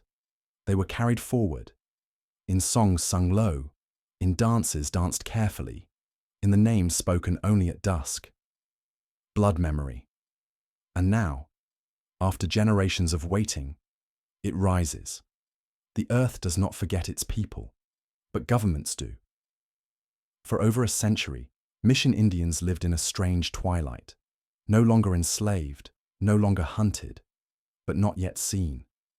Their villages erased from maps, their names missing from censuses, their identities misfiled in dusty government archives under Mexican, other, or nothing at all. And so, by the time the 20th century bloomed into industry and war, California's original people, those who had built the missions, who had endured the padres, survived the ranchos, and weathered American conquest, found themselves caught in an invisible cage. Not imprisoned by bars, but by bureaucracy. They were told, "You don't exist," not officially, but they did, and they would prove it. The fight for federal recognition did not begin in a courtroom. It began in homes, on kitchen tables, in broken mission ruins where elders gathered to talk about the old ways, in tribal meetings held under oaks older than any courthouse, in the quiet fury of those who knew their blood still ran through this soil, even if the government didn't. It was 1978 when the federal government created a formal process for native tribes to apply for recognition. A bureaucratic maze called the Federal Acknowledgement Process. Hundreds of tribes would try to enter. Few would succeed. The requirements were cruel in their irony. To prove you existed, you had to show records, land bases, political structure, all the things that centuries of colonization had stripped away. Still, they came forward. The Juaneño band of Mission Indians, the descendants of those who had lived, labored, and died at Mission San Juan Capistrano, submitted their petition. So did the Gabrielino Tongva, whose ancestors built Los Angeles before it had a name, the Amamutsun, the Esalen, the Salinan. Each brought oral histories, baptismal records, family trees scratched on the backs of church documents. Each faced questions like, "Where is your reservation? Who is your chief?" As if identity were only valid when boxed into paperwork. One woman, Rosa, sat before a federal panel in the 1990s and laid out photos of her ancestors, black and white portraits, faces with dark eyes and quiet strength. She named each one, their roles at the mission, their birth and burial, the prayers they passed down. She ended with a question of her own. "If we are not real," she said, "then who buried my grandmother under the bells of San Gabriel?" The panel said they would review her petition. Years passed. Some tribes found a different path, through state recognition, local compacts, or the long and winding legal road to reclaim ancestral land. In Riverside County, The Soboba band of Luiseno Indians fought for decades to protect their sacred springs. Once used in creation stories, now threatened by development, they held ceremonies in secret, then in public, then in court. Eventually, a treaty was signed and the land was spared. In the Central Coast, the Chumash struggled to buy back slivers of their own homeland. The federal government called them landless, so they raised the money themselves through community events, donations, casino revenue. They bought a hill, planted native grasses, and held their first solstice ceremony in over 100 years. The drums echoed down the slopes like thunder finally returning. Recognition was not just about paperwork. It was about presence. It was about showing the world, and their own children, that they had never disappeared, only been dismissed. And so they worked. They launched language revival programs, teaching children words once whispered in fear. Tongva, Akjachaman, Kumeyaay. In classrooms and tribal centers, elders taught the names of plants, animals, prayers. Each syllable a defiant act, each lesson a stitch in the fabric of identity. Some fought school districts, challenging textbooks that painted native history as a footnote, or worse, a myth. One high school in Orange County once taught that the missions helped civilize the Indians. A tribal leader visited the class, brought artifacts, stories, truths. The curriculum changed. Not enough, not everywhere, but it changed. Others fought for bones. In storage rooms of universities and museums, thousands of mission Indian remains lay boxed and catalogued, dug from burial sites, stored like artifacts, their names erased, their stories reduced to specimens. Tribal coalitions formed, demanded repatriation under the Native American Graves Protection and Repatriation Act. It took years, sometimes decades, but one by one, bones were returned. In 2009, the Amar Mutsun reburied ancestors near their coastal village sites. They sang songs no one had heard aloud in over a century. They lit fires, spoke names, and with each name, the wind stirred. Not all battles were won. Some tribes were denied recognition, despite overwhelming evidence. Others saw their petitions stalled in endless appeals. Politicians wavered. Developers lobbied. Papers were lost. Promises broken again. But this time, the people did not vanish into silence. They organized, protested, filed lawsuits, ran for office, built coalitions across tribes, across states. In San Diego County, a coalition of mission descendants stood before a judge to stop a housing development planned on a known burial site. They showed maps, brought descendants, prayed aloud in court. The judge listened. The project was halted. Not because of federal protection, because the people made themselves undeniable, because blood memory had become living resistance. And in the 21st century, the movement deepened. Young leaders emerged, fluent in the old languages, fluent in legal code. They wore ribbon skirts and business suits. They walked between worlds not in shame, but in strength. A young man named David, descendant of the Kumeyaay, addressed a crowd at the California state capitol. "We are not asking to be seen," he said. "We are reminding you that we never left." The crowd went silent. Then it rose. In a world that once erased them, the mission Indians stood taller than ever before. Not relics, not ruins, but nations in revival.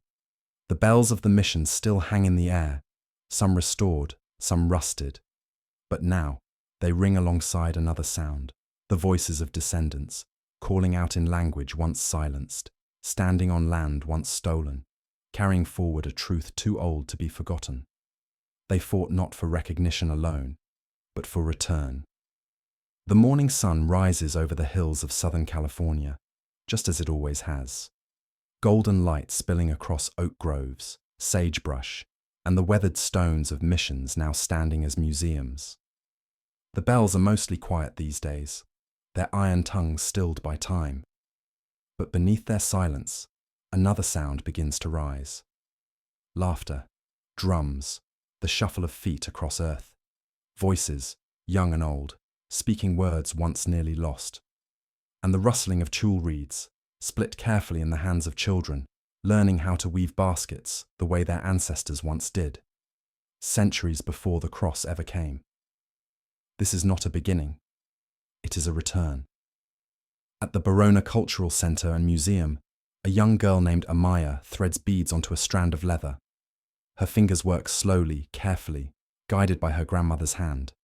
The pattern is old, one passed down through generations, a story told in colour. Across the room, boys gather around a grinding stone, cracking acorns, and learning how to leach the tannins with hot water poured from hand-shaped clay bowls. They are not playing at history, they are living it. And outside, in the open sun, a fire burns low. Elder Joseph, face-lined, voice steady, speaks in a tongue that once echoed across valleys now filled with highways. His words are not translated, not for tourists.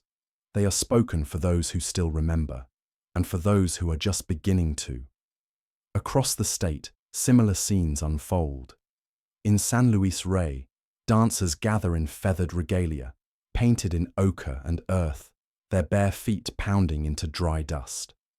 Each step a rhythm older than the Spanish Empire, each movement a prayer that outlived steel, disease, and assimilation. The drum beats slow, steady, not just music, but heartbeat. And above it all, a drone camera drifts. It soars over broken mission walls, Mission San Miguel's red brick arches, Mission Dolores's sunlit facade, and then banks east toward the modern homes of the Soboba people. Between them, a map not of conquest, but of endurance. Because survival was never passive, it was resistance with every breath. The Mission Indians, descendants of the Chumash, Tongva, Luiseño, Kumeyaay, Esselen, Salinan, and so many more, were never erased, only hidden, forced to the edges of maps, the margins of textbooks, the footnotes of history. But now they are stepping forward, not in anger, in identity. They build language nests, immersion programs where toddlers hear only their ancestral tongue during playtime, song, and story. They hold youth camps in the backcountry, teaching fire-making, wild plant identification, canoe building, and prayer songs sung beneath starlight. They do not call it revival, they call it continuation. In a classroom on the Sicuan reservation, a teenage boy opens a notebook filled with Luiseño phrases. He practices aloud, slow at first, then firmer. He wears a hoodie. He listens to hip-hop. He plays basketball with friends. And he speaks the words that his great-grandfather was once beaten for using. His teacher stands beside him smiling. This, she says, is what survival looks like now. Modern-day powwows blend the ancient with the present.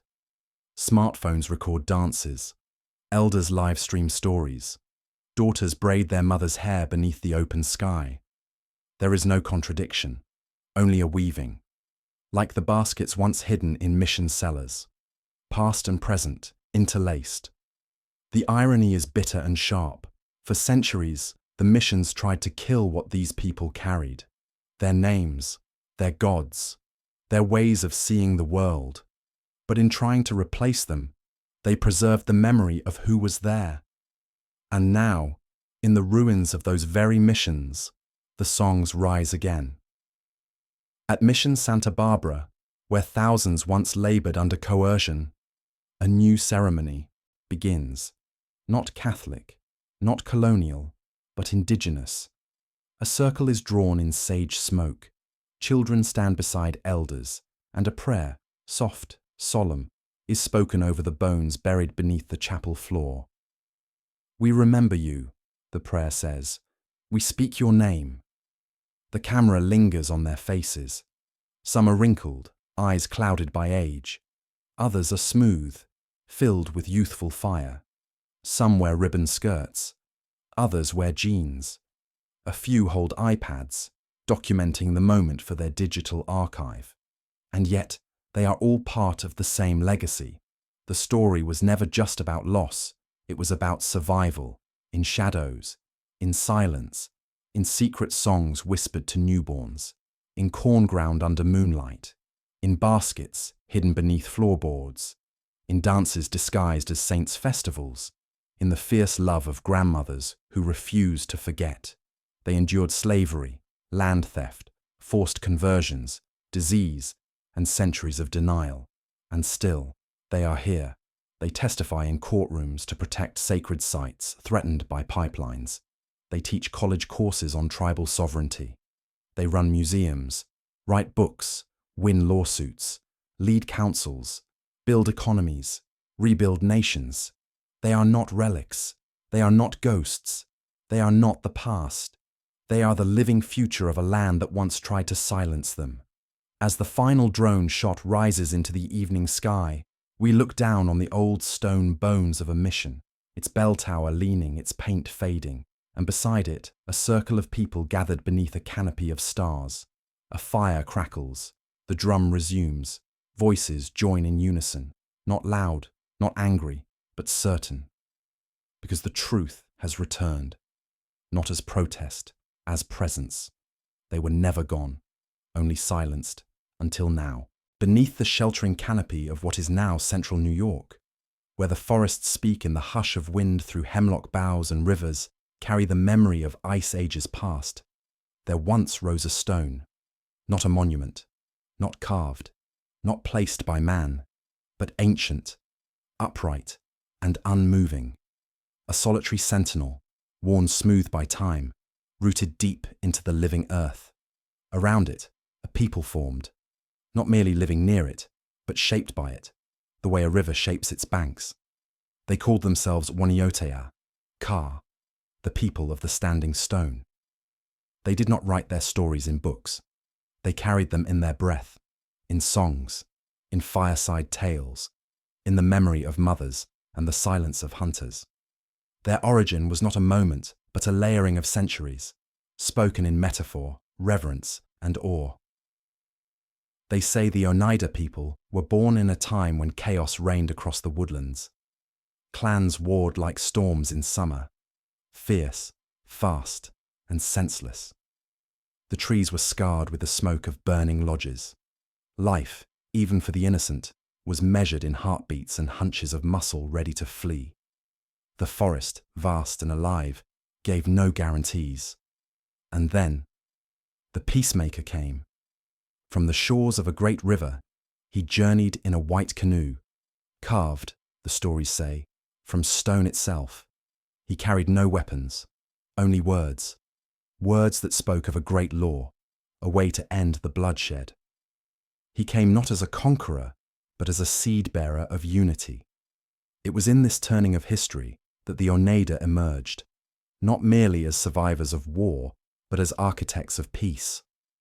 They became one of the 5 original nations of the Haudenosaunee Confederacy, a council of forest-bound republics that wove together diplomacy, tradition, and fierce independence. The Mohawk were the keepers of the eastern door. The Seneca held the west. The Oneida stood between them, not just geographically, but philosophically. They were known as the listeners, those who spoke last in council, who weighed words like stones before casting them into the fire of debate. But before the Confederacy, before the councils, there was the land. Their territory stretched through what we now call the Mohawk Valley and into the rolling terrain around Oneida Lake. Here, the seasons were merciless. Winters carved bone from the body. Summers brought insects that hummed like war drums and choked the air. But the Oneida endured, not through brute strength, but through understanding. They knew the wind. They knew the way snow packed underfoot when deer were near. They knew how to build a longhouse not with nails or rope, but with the rhythm of bending saplings and bark stitched with roots. A single longhouse could hold 30, 40, even 50 people, a woven womb of cedar smoke, shared labor, and spoken memory. Theirs was a world measured by the cycle of moons. The moon. When the snow thaws mark the time of tapping maple trees, sweet water flowing like memory from bark wounds. The moon of strawberries heralded renewal, fertility, 1,000 red beads in the green undergrowth. Then came the moon of the green corn, when the three sisters were tall in the fields, corn, beans, and squash, planted not separately, but together as companions. Each sister played her role. Corn stood tall, a stalk to the sky. Beans climbed her like kin. Squash covered the soil below, guarding moisture and warmth. It was not agriculture. It was an alliance. Survival was not domination of nature. It was participation. The forests, for all their stillness, demanded alertness. The Oneida hunted white-tailed deer, black bear, and even the elusive elk in the highlands. They did not take blindly. Rituals preceded the kill. Thanks were offered. Bones were returned to sacred groves. A flint-tipped arrow, once loosed, was not just a weapon. It was a contract with the spirit of the animal, the forest, and the hunter's future. In winter, when hunger hollowed the bellies of the young, the people turned to caches hidden beneath tree roots, snow-packed and lined with bark, meat dried in summer, corn parched and stored, berries strung and hung high out of reach.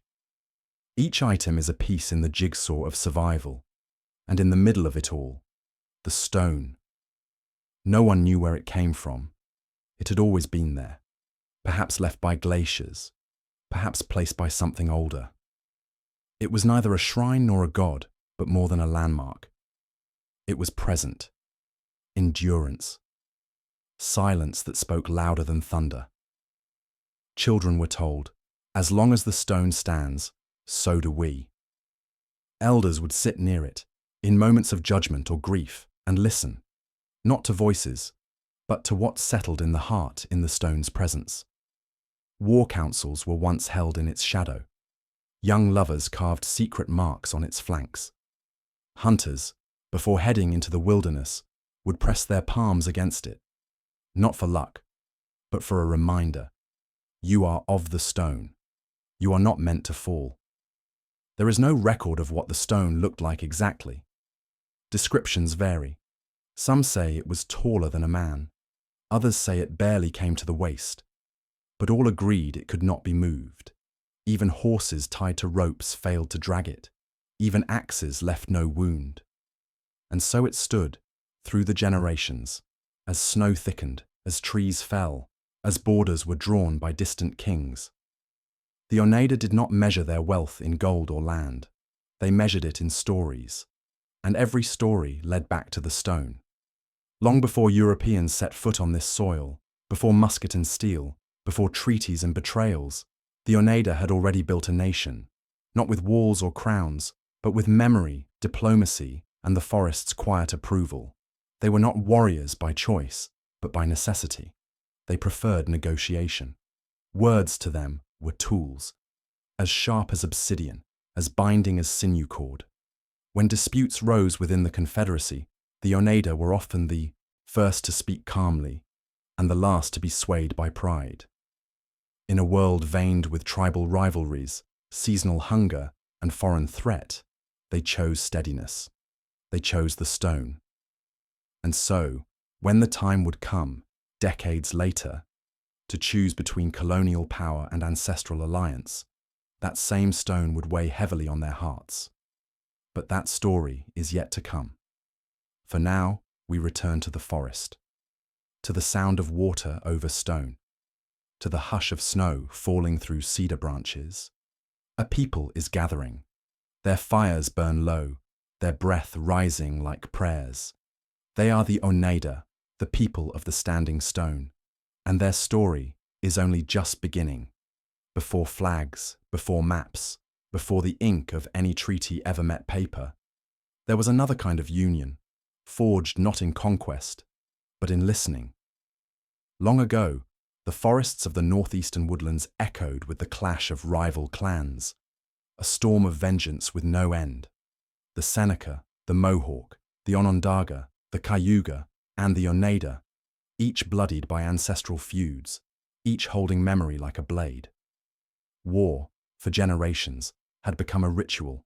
Raids in the dead of night, women weeping for sons who would never return.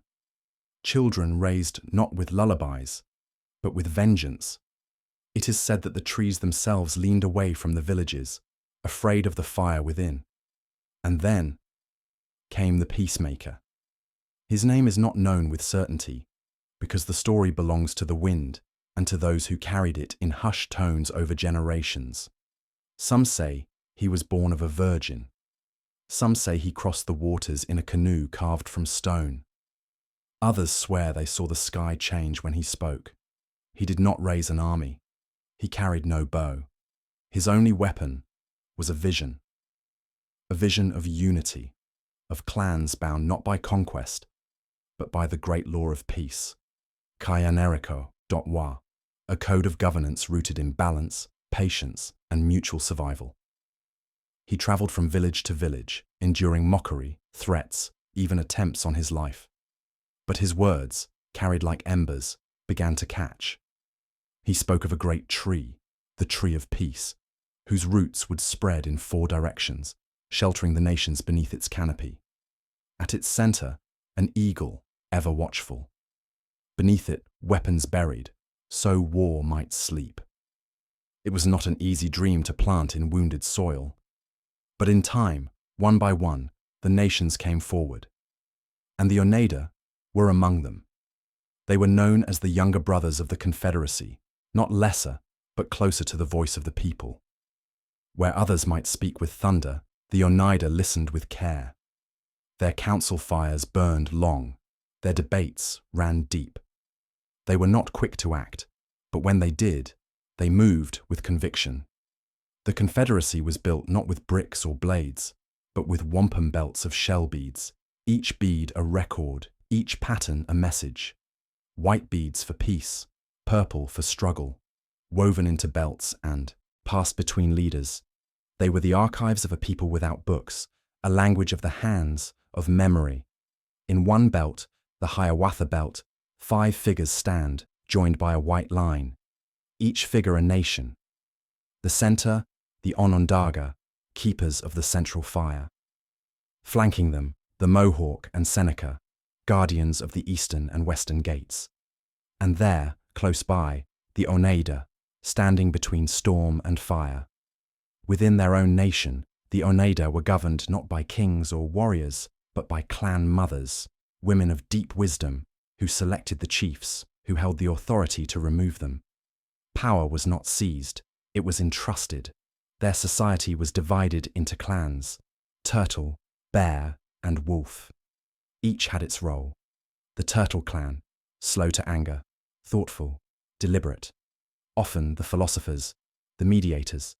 The bear clan, fierce protectors, guardians of the people, but with soft hands toward their young. The wolf clan, sharp-eyed, watchful, loyal, ever circling the periphery to protect the group from surprise. Each clan was cross-linked among nations. A turtle in the Oneida could seek refuge with turtles in the Cayuga. Kinship extended beyond borders, a network of obligation and hospitality that spanned hundreds of miles. Conflict within the Confederacy was not handled with iron or gallows.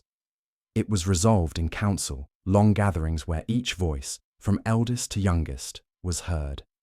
Silence was not awkward. It was necessary. Consensus was the law. No decision could move forward unless all agreed, not with a show of hands, but with the stillness of shared understanding. Oneida diplomats were often the last to speak. Their silence carried weight. Their words ended arguments. To many outsiders, this was seen as weakness, as inefficiency, but in truth, it was survival. For a people surrounded by vast forests, by enemies from every direction, survival was not in speed or savagery. It was in cohesion, in unity that could endure the harshest winters, the longest hunger, the bloodiest betrayals. And so, as the great law of peace took root, the Oneida became its gardeners. They taught their children not to speak in haste. They carved the law into memory, not stone. Their rituals honored not just ancestors, but the concept of balance between mind and body, man and earth, past and future. When outsiders came, first fur traders, then missionaries, then soldiers, they were bewildered to find a league of nations functioning without prisons, without monarchs, without coinage, and yet functioning, flourishing. It is said that Benjamin Franklin himself studied the ways of the Haudenosaunee Confederacy. That elements of their system, their checks, their balances, their councils, found echo in the very formation of American democracy. But long before that, in the quiet heart of the forest, the Oneida had already understood something more ancient than government. They had built a brotherhood, a forest brotherhood, not of blood, but of choice. One of the oldest Oneida proverbs says, "To hear a whisper, you must be very quiet. To hear the land, you must be very still." It is in that stillness the great law lived, passed from mouth to ear, from grandmother to grandchild. A civilization carried not in stone walls but in memory, a fragile, powerful thing.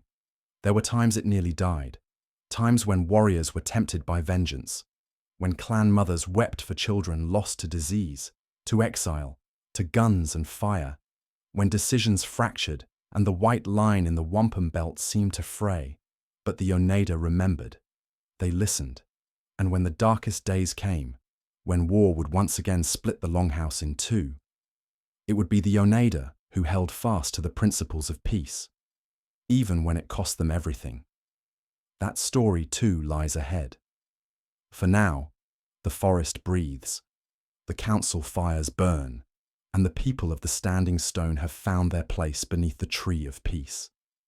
Still, steady, watching the eagle fly above, waiting, before the steam engine, before the rifle, before borders were written in ink and drawn in blood, the Longhouse stood.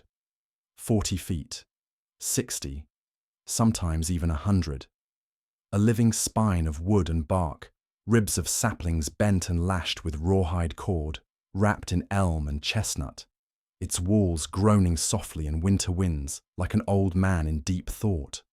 No iron, no nails, just knowledge. Inside, the smoke rose slowly, lazily, through vents cut into the roof, drifting upward from central hearths where fires were never fully extinguished. The scent of hardwood embers, dried corn, and animal fat clung to the thick air, not unpleasant, but ancient, earthy, familiar. This was not a house. This was the heartbeat of the Oneida. Every Longhouse sheltered not just a family, but a lineage, matrilineal, clan-based, entire generations of turtle, bear, or wolf living beneath a single roof. Grandmothers with memories deeper than rivers, mothers with arms calloused from grinding corn, children sleeping in furs, listening to stories etched not in books, but in voice and smoke.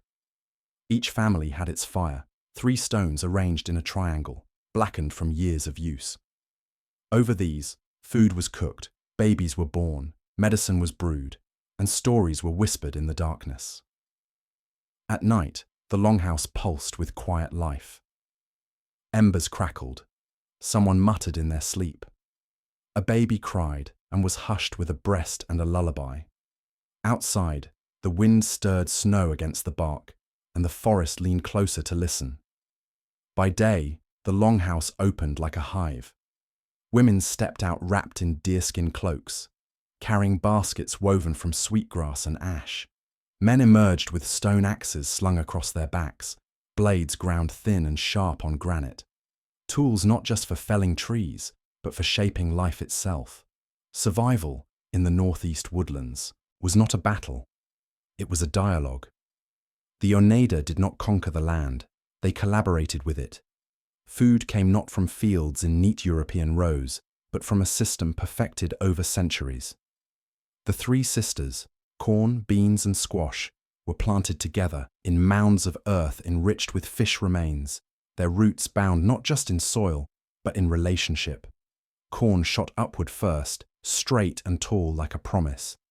Beans coiled around it, climbing toward the sun, and squash sprawled beneath, its wide leaves shading the ground, protecting moisture, pushing back weeds. 3 crops, 1 purpose. 1 meal could carry a family through a harsh day. Roasted squash, boiled beans, parched corn ground into meal and baked on hot stones. Every mouthful was survival, not just of the body, but of culture, of memory. Hunting was done with respect, precision. Tracks in the mud, droppings warm, a broken twig pointing the way. The Oneida did not stalk prey blindly. They observed, waited, listened. When the snow fell deep and the rivers locked into silence, the men ventured out, faces painted with ash and ochre, bows waxed and dry, snowshoes bound with sinew. Deer moved differently in winter, slower, wary.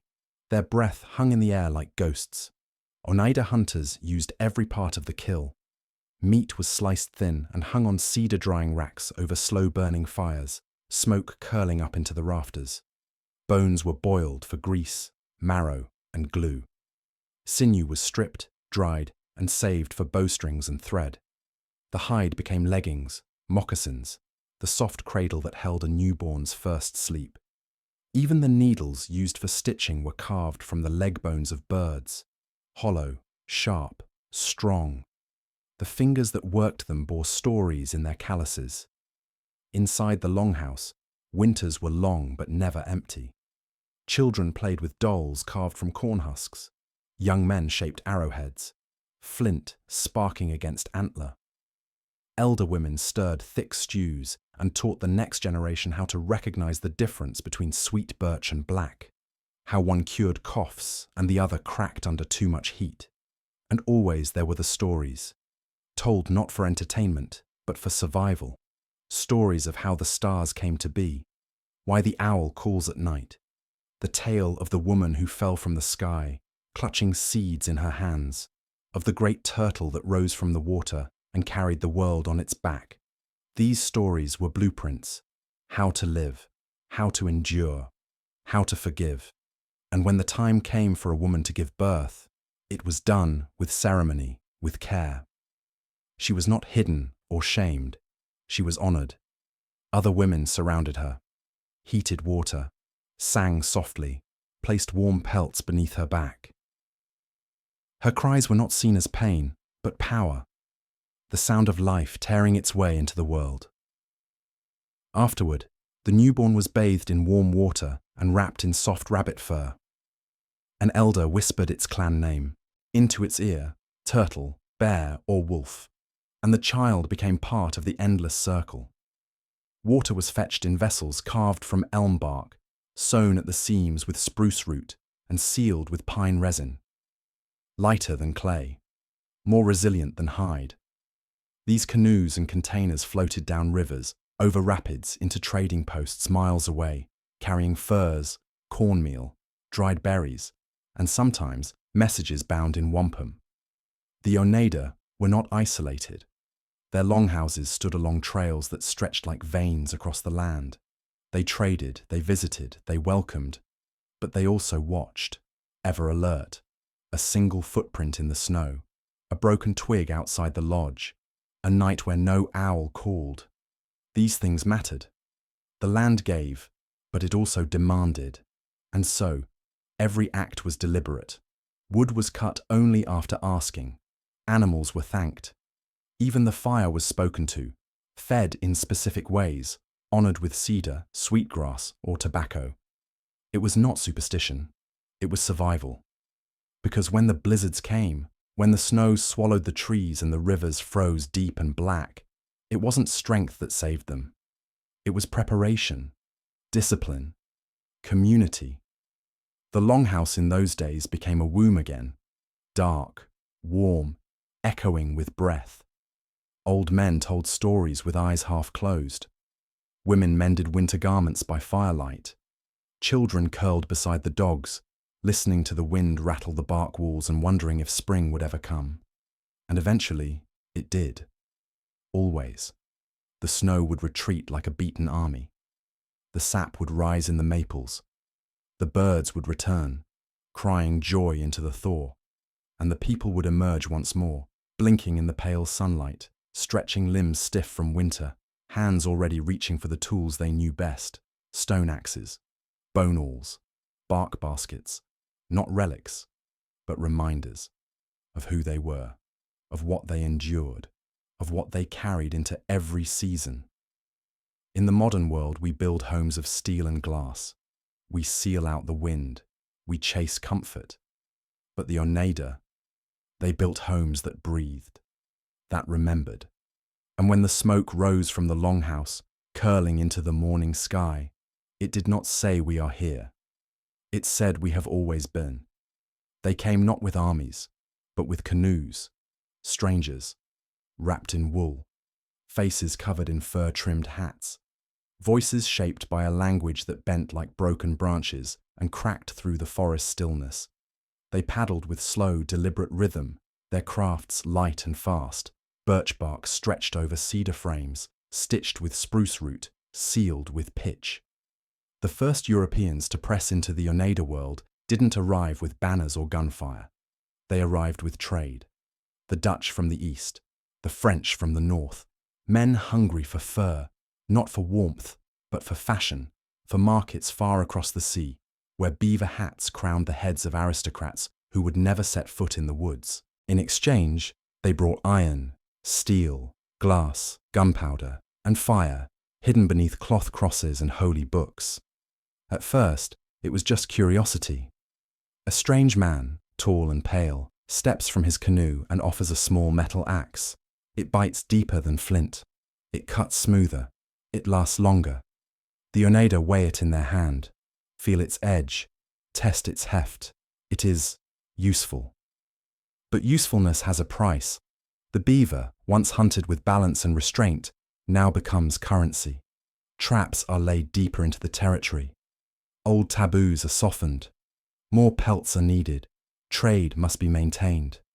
Men who once hunted for the clan now hunt for merchants, for coin, for iron pots, copper kettles, wool blankets, and musket parts. A single flintlock, precious, temperamental, deadly, could command dozens of hides, but it also demanded powder, shot, maintenance, dependency. And as the trade grew, so too did the unease. The Oneida were skilled negotiators. Centuries of council fires had honed their instincts. They read the French as missionaries cloaked in smiles, and the Dutch as merchants cloaked in greed. Neither came for alliance. Both came for influence. Each claimed friendship. Each offered gifts. Each whispered warnings of the other. The Oneida, positioned between territories, between tongues, between intentions, were forced to become more than just hunters and farmers. They became diplomats. A misstep could invite disaster. Choosing one side might invite the wrath of the other, and yet, to stand apart entirely was to be overrun. Neutrality was no longer silence.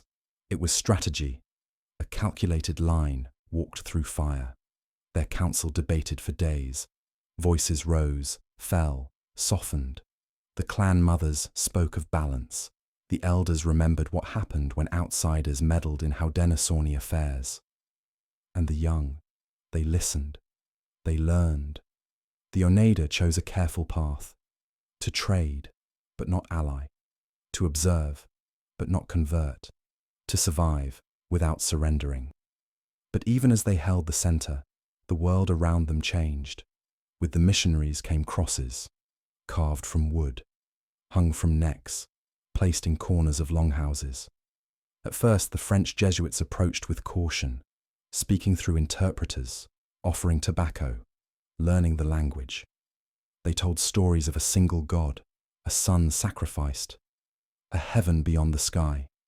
To some, the message resonated. To others, it was confusing. The Oneida had long believed in balance, in a world where spirits moved through animals, through stones, through fire and wind. There was no need for conversion. The divine was already present, but the missionaries were persistent, and beneath their kindness lay a slow, spiritual erosion. Some Oneida began to pray in whispers, not to the forest, but to a man nailed to a tree. Some longhouses grew quiet during traditional ceremonies. Some children were sent to live with priests. The forest noticed, and so did the elders. Tension grew, not from outside, but within. A split between those who embraced the new faith and those who held tightly to the old ways. A wound, invisible, but deep. Still, life went on. Women dried fish over cedar fires. Men followed the tracks of bear through snow-dusted hollows. Crops were planted, harvested, stored. The longhouse fires never ceased to burn, but another shadow crept in, one no diplomacy could stop. Disease. The first came quietly, a cough, a fever, a rash. The body burned from within, and nothing soothed it. Then came the weeping sores, the delirium, the silence, smallpox, brought on the breath of a trader, passed in the warmth of a handshake. It spread like fire through dry leaves. Whole villages emptied in a matter of weeks. Children died in their sleep. Elders went blind. Clan mothers were buried beneath stone cairns, their wisdom extinguished like a candle in wind. There were no words for this kind of grief. Only smoke, only song. The Oneida buried their dead with care. They wept, they fasted, and then they adapted. They healed who they could. They isolated the sick. They leaned into their ceremonies, their medicine bundles, their herbal remedies passed down through generations. Not all survived, but not all perished. Through it all, they endured. But the price of endurance was change. Iron tools became common in the longhouse. Wampum belts now recorded not only tribal matters, but negotiations with Europeans. Young warriors trained with bows and muskets. Council fires included discussions of trade routes, alliance threats, and settler behavior. The Oneida spirit remained, but the world around it no longer mirrored the past. In the valley where strangers once arrived quietly in birch bark canoes now, their presence thickened. Canoes turned to wagons. Traders turned to soldiers. Crosses rose beside longhouses. And the wind carried not only the scent of wood smoke, but the smell of rum, of tobacco, of change. Some Oneida warned of coming storms. That neutrality would not save them forever. That the day would come when they would be forced to choose, not just in trade, but in loyalty, in war, in survival. But for now, the forest still stood, the rivers still ran, and the fires still burned. The Oneida watched, listened, waited. They had survived war. They had survived ice. They had survived famine, exile, and plague. They would survive this. But survival, now, would require something new. Wisdom deeper than wampum. Patience longer than winter. And when the moment came, when the world would demand a side, the people of the Standing Stone would be ready. Because even as the strangers pushed deeper into the woods, even as iron replaced stone, as faiths collided and languages mingled, the stone still stood. And so did they. It began with a silence so deep, even the trees seemed to hesitate. The forest that once echoed with the harmony of the Confederacy, the longhouse of 5 united nations, now trembled beneath a question none dared speak aloud. Which side do we choose? In the year 1775, war returned to the continent. Not the scattered skirmishes of frontier raids, but a full rebellion, colony against crown, brother against brother. The world of the white man was breaking open, spilling fire and powder into the woods. To the Haudenosaunee, the Iroquois Confederacy, the struggle was not their own. The great law of peace had long kept the nations united. The Mohawk, Oneida, Onondaga, Cayuga, and Seneca, 5 fingers of the same hand. But now, that hand began to tremble. The British came with promises, protection, trade, the honouring of old treaties. And the colonists came with hunger, for land, for independence, for a new order. Each side extended a hand. Each side whispered danger in the other. The Confederacy urged neutrality, unity, stay apart, let the white man fight his war. But for the Oneida, neutrality had grown thin. They had watched the British favour the Mohawk, who wielded influence and guns with equal sharpness. They had seen their lands chipped away with ink and deception. They had stood by as missionaries from New England taught their children new prayers, new laws, new visions of the world. And some began to believe. Perhaps the future did not lie with the crown. Perhaps it lay with revolution, The decision was not made quickly. It burned through council fires and tore through families. Elders wept at the thought of breaking the chain that had bound the nations for generations. Mothers feared what war would do to their sons. Clan mothers warned, "If we split the fire, who will warm us when the frost returns?" But the younger warriors, those who had walked the edge of two worlds, had seen the tide shifting. They had spoken with American envoys. They had witnessed the stirring of a new nation. And they believed, perhaps for the first time, that the Oneida might claim a voice in that new world, if they chose the right moment to stand. So they made their gamble. The Oneida broke with the Confederacy and took up arms alongside the American colonists. It was not a gesture, it was a rupture. Mohawk brothers, kin by blood and by alliance, called it betrayal. The Longhouse was now divided, the chain of peace shattered, but the Oneida stood firm. In the depths of winter, in the freezing desperation of 1777, General George Washington's soldiers huddled in misery at a place called Valley Forge. They were starving. Disease moved faster than the British. Horses died standing. Men collapsed in snowbanks, their breath frozen in their beards. And then came the Oneida. Through ice-covered trails and sleet-thrashed forests, they came bearing sacks of dried corn. They came with fire in their bellies and purpose in their eyes. Some estimates say they brought over 600 bushels, food that saved lives, food that steadied the rebellion in its weakest hour. Their emissary was a warrior named Tionayanegan. 2 kettles together. She rode beside her husband, Han Yeri, both mounted on horseback, leading others through the storm. She was not just a messenger, she was a fighter, a woman who later, in the Battle of Oriskany, would fire her musket from horseback, reload, and fire again. The Oneida didn't just support the cause, they bled for it. At Oriskany, one of the bloodiest battles of the entire war, Oneida warriors stood shoulder to shoulder with American militia, ambushed in the forest by British regulars and their Mohawk allies.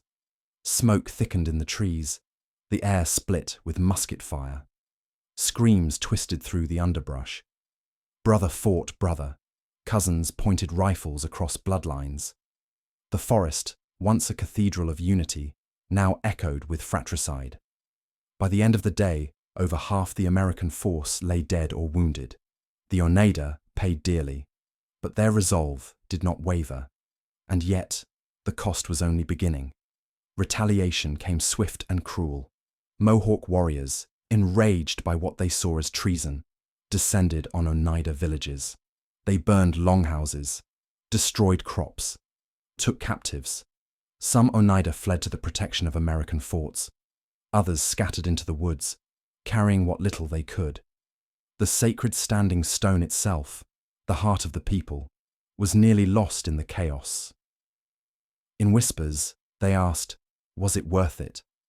Had they gambled away their unity for the promise of a new world that might never accept them? Even as Washington's army gained momentum, even as American independence inched closer, the Oneida found themselves caught between gratitude and abandonment. When the Treaty of Paris was signed in 1783 and the war officially ended, there were no great ceremonies for the Oneida, no parades, no protections etched into law. The new American government acknowledged their aid, but it did not shield their lands. Settlers came, bold, uninvited, carrying deeds issued by distant men. Treaties were made, then broken. Borders were drawn, then redrawn. The Oneida, who had risked everything for this revolution, found themselves pushed aside by the very nation they helped to birth. And still, they endured. Their oral histories preserved the truth, that they had stood with the Americans not for reward, but for principle, for sovereignty, for survival, for the chance at a future not dictated by kings or colonels. The Confederacy would never be the same. The Great Law was not dead, but the fire at its center had split, and though it would one day burn again, it would never burn quite as brightly. The Oneida had chosen their path, alone if necessary, because the fire of a people is not only in unity, it is in resilience. It is in carrying your wounded across frozen rivers. It is in choosing the storm rather than standing still. It is in planting corn where ashes still smoke. The stone still stood. It bore the marks of generations, of peace, of war, of sacrifice, but it did not fall, and neither did they. In the cruel winter of 1777, the snow didn't fall. It cut. Ice crept like a sickness along the ground. Frost sealed the breath inside men's chests. And in a valley not marked on any map, a camp waited to die. Valley Forge. The name would become legend, but in that moment, it was nothing more than a graveyard in waiting. Washington's army, ragged and half-starved, lay buried in snowdrifts and silence. The bitter cold spared no one. Frostbite took toes before the enemy could. Dysentery claimed more than gunpowder ever had. Even the fires gave up, coughing smoke into the sky like wounded men. And then, from the forest, came salvation. The Oneida arrived not as an army, but as lifeblood. Sleds of corn, crates of dried beans, baskets of squash, smoked meat, and wild roots wrapped in birch bark. They brought fire when all the world was frozen. Among them was Tyona Janigan, the warrior woman, once again at Washington's side, her face chapped from wind, her hands cracked from labor, but her presence unflinching. She and her husband, Han Yeri, had ridden for days through sleet and icy rivers to deliver that grain. The corn was not just a gift, it was survival. That winter, the Oneida fed the revolution. Their food kept the rebel army from starving. Their scouts moved like shadows, reporting British movements in the backwoods. Their warriors stood at Oriskany. They carried messages, forged paths, and opened rivers where none had flowed. But every gift they gave came at a cost.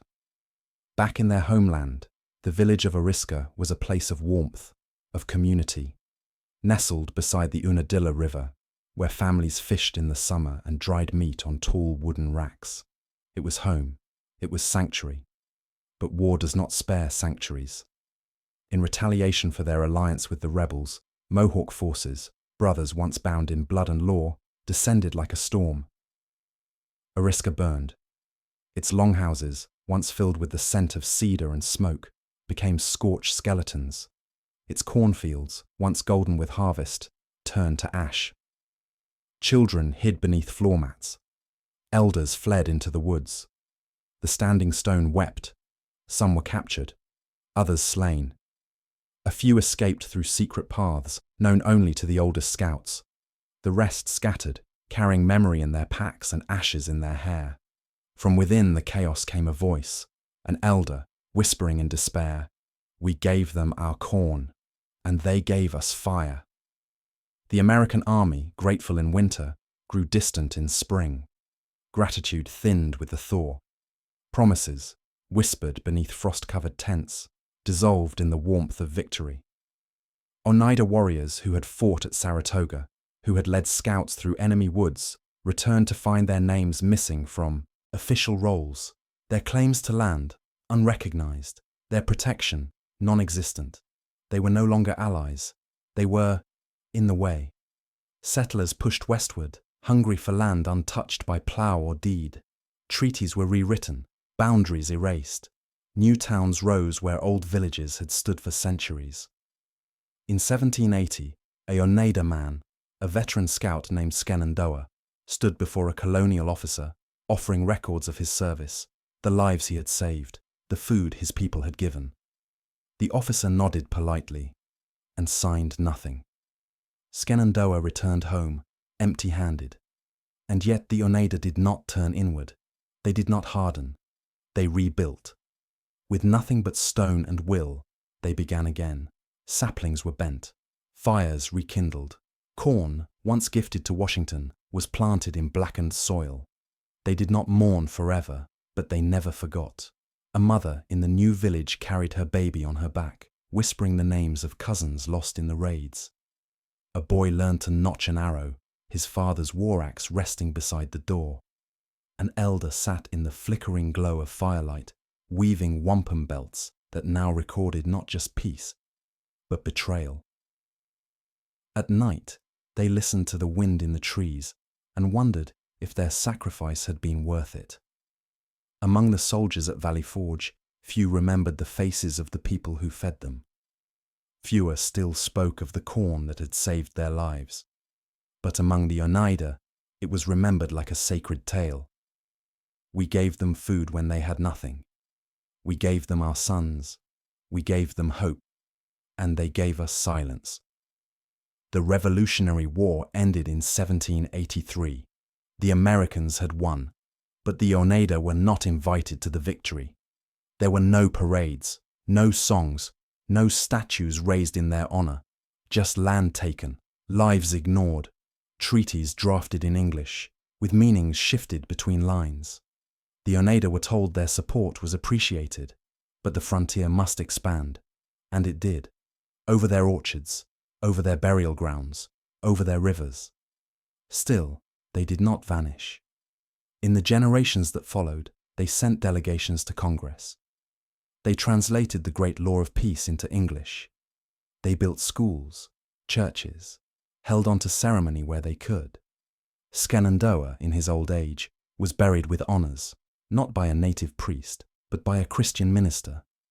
He had embraced both worlds, but the forest still knew who he was. And when the wind blows through Oriska, where grass grows now, where fire once raged, it carries the memory of those who chose the harder path, not for reward, but because it was right, because the Oneida had seen something fragile in the dream of liberty, and had dared to believe they belonged inside it.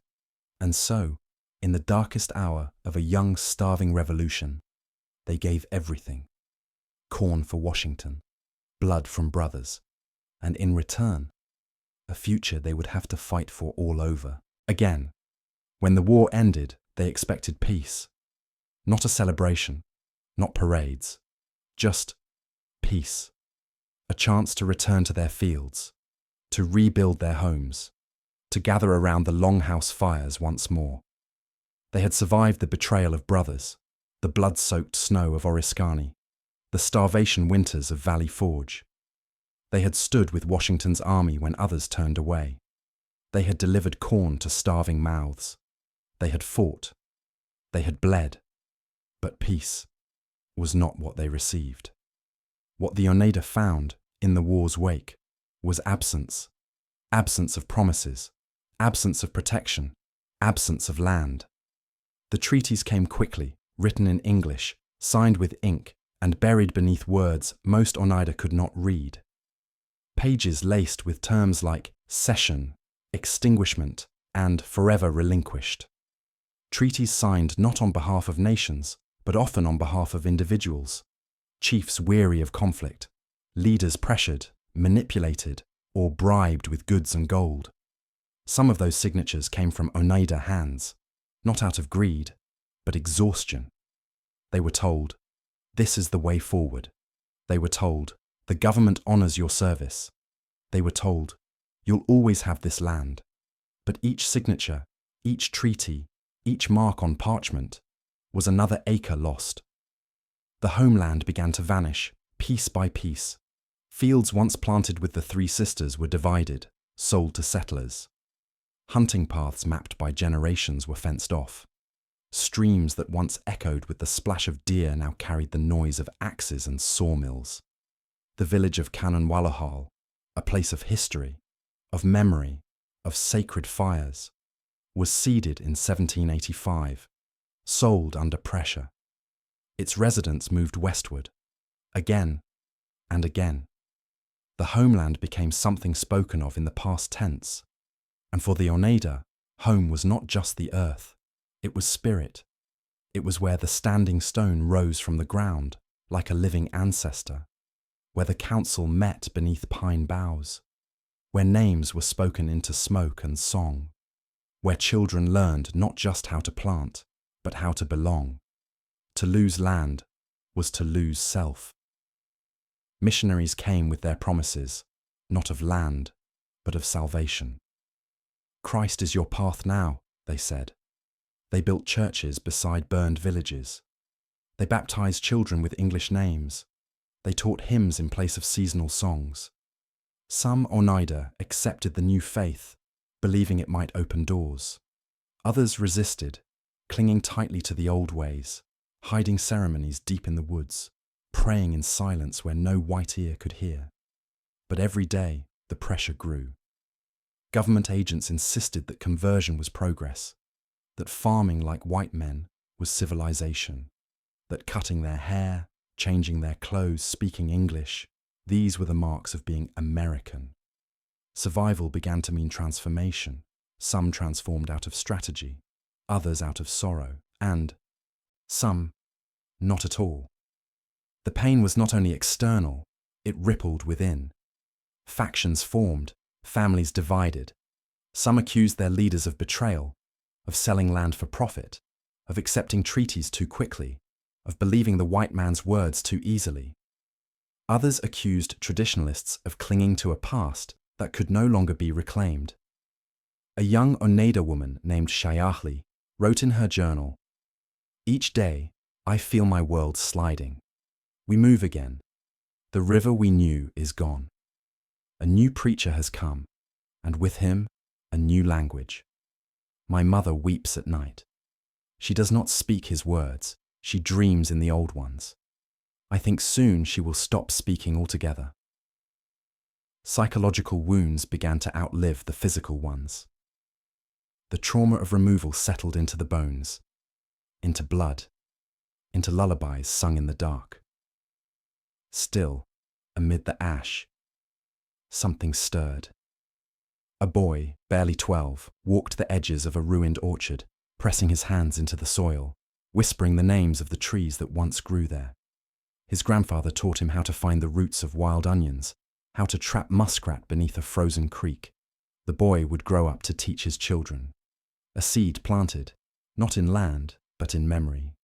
The elders began to gather again, quietly, sometimes secretly. They wove wampum belts, retelling the stories of the Great Law. They recited the treaties aloud, not because they believed in them, but because they wanted their children to understand the cost. A new fire was lit, not of rebellion, but of resistance. The Oneida refused to disappear. They held on to language where they could, taught it in kitchens, whispered it into cradleboards, hid it in baskets, in beadwork, in song. They rebuilt, slowly, even as settlers flooded the Mohawk Valley, even as governments erased their name from maps, even as preachers preached forgetfulness, they remembered. They remembered Tiona Janigan, who rode into battle with corn and courage. They remembered Han Yeri, who stood beside her, musket raised. They remembered Oriska, its fires, its fields, its loss. They remembered the standing stone, and they carried it forward, not in stone, but in spirit. By the early 1800s, some Oneidas began to move further west, to Wisconsin, a second homeland, not because they wished to leave the first, but because they were given little choice. There too they planted, there too they prayed. But they never stopped looking east, toward the rivers, the longhouses, the graves, toward the place where their ancestors still waited. The homeland may have burned, but it had not vanished. Because the homeland is not only the soil beneath your feet, it is the stories you carry, it is the corn you plant, it is the name you whisper in the dark when no one else remembers. And in that way, the Oneida remained, not as ghosts, but as survivors. The forest was quiet now, not the silence of emptiness, but the stillness of change. Where once the great clan fires burned, casting shadows against longhouse walls, there now stood steeples. Where the beat of drums once summoned the people to council, now the church bell rang, marking time not by moon or season, but by scripture and sermon. For the Oneida, the cross had arrived not as a sword, but as a slow wind, unsettling, reshaping, creeping between the cracks of memory. Christian missionaries, Moravians first, then Presbyterians, Baptists, Methodists, came not with chains or muskets, but with words, with Bibles bound in leather, with smiles lined by centuries of conquest. They built churches beside rivers where clan mothers once held naming ceremonies. They opened schools where children were told to unlearn the songs their grandmothers had sung. They baptized with names like Mary, Peter, and James, replacing centuries of names spoken beneath pine boughs and firelight. And yet, the Oneida did not vanish. They adapted. Some resisted, fiercely, quietly, holding sacred rituals deep in the woods, beneath stars their ancestors still read. Some converted, not from weakness, but from vision.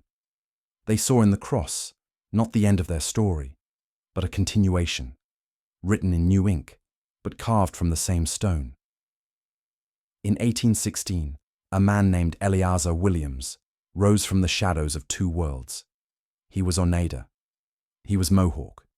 He spoke English. He spoke the old tongue. He had studied the Bible under white missionaries, but he remembered the standing stone. He remembered the songs, and he believed the two could live side by side. Williams became a preacher, but not the kind the Americans expected. He did not erase his people's story. He stitched it to the gospel. He preached salvation in both languages. He prayed in Oneida cadence. He called Jesus not just a redeemer, but a medicine, a healer sent to restore, not to destroy. His sermons echoed through the new churches that rose where longhouses once stood. He wore black robes, but beneath them, his spine was still carved from ancestral wood. To some, he was a bridge. To others, a betrayal.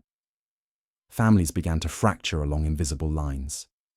A grandmother clung to her bark scrolls, smudging cedar smoke over her doorway. Her daughter carried a Bible, spoke in the rhythms of a new Sunday morning.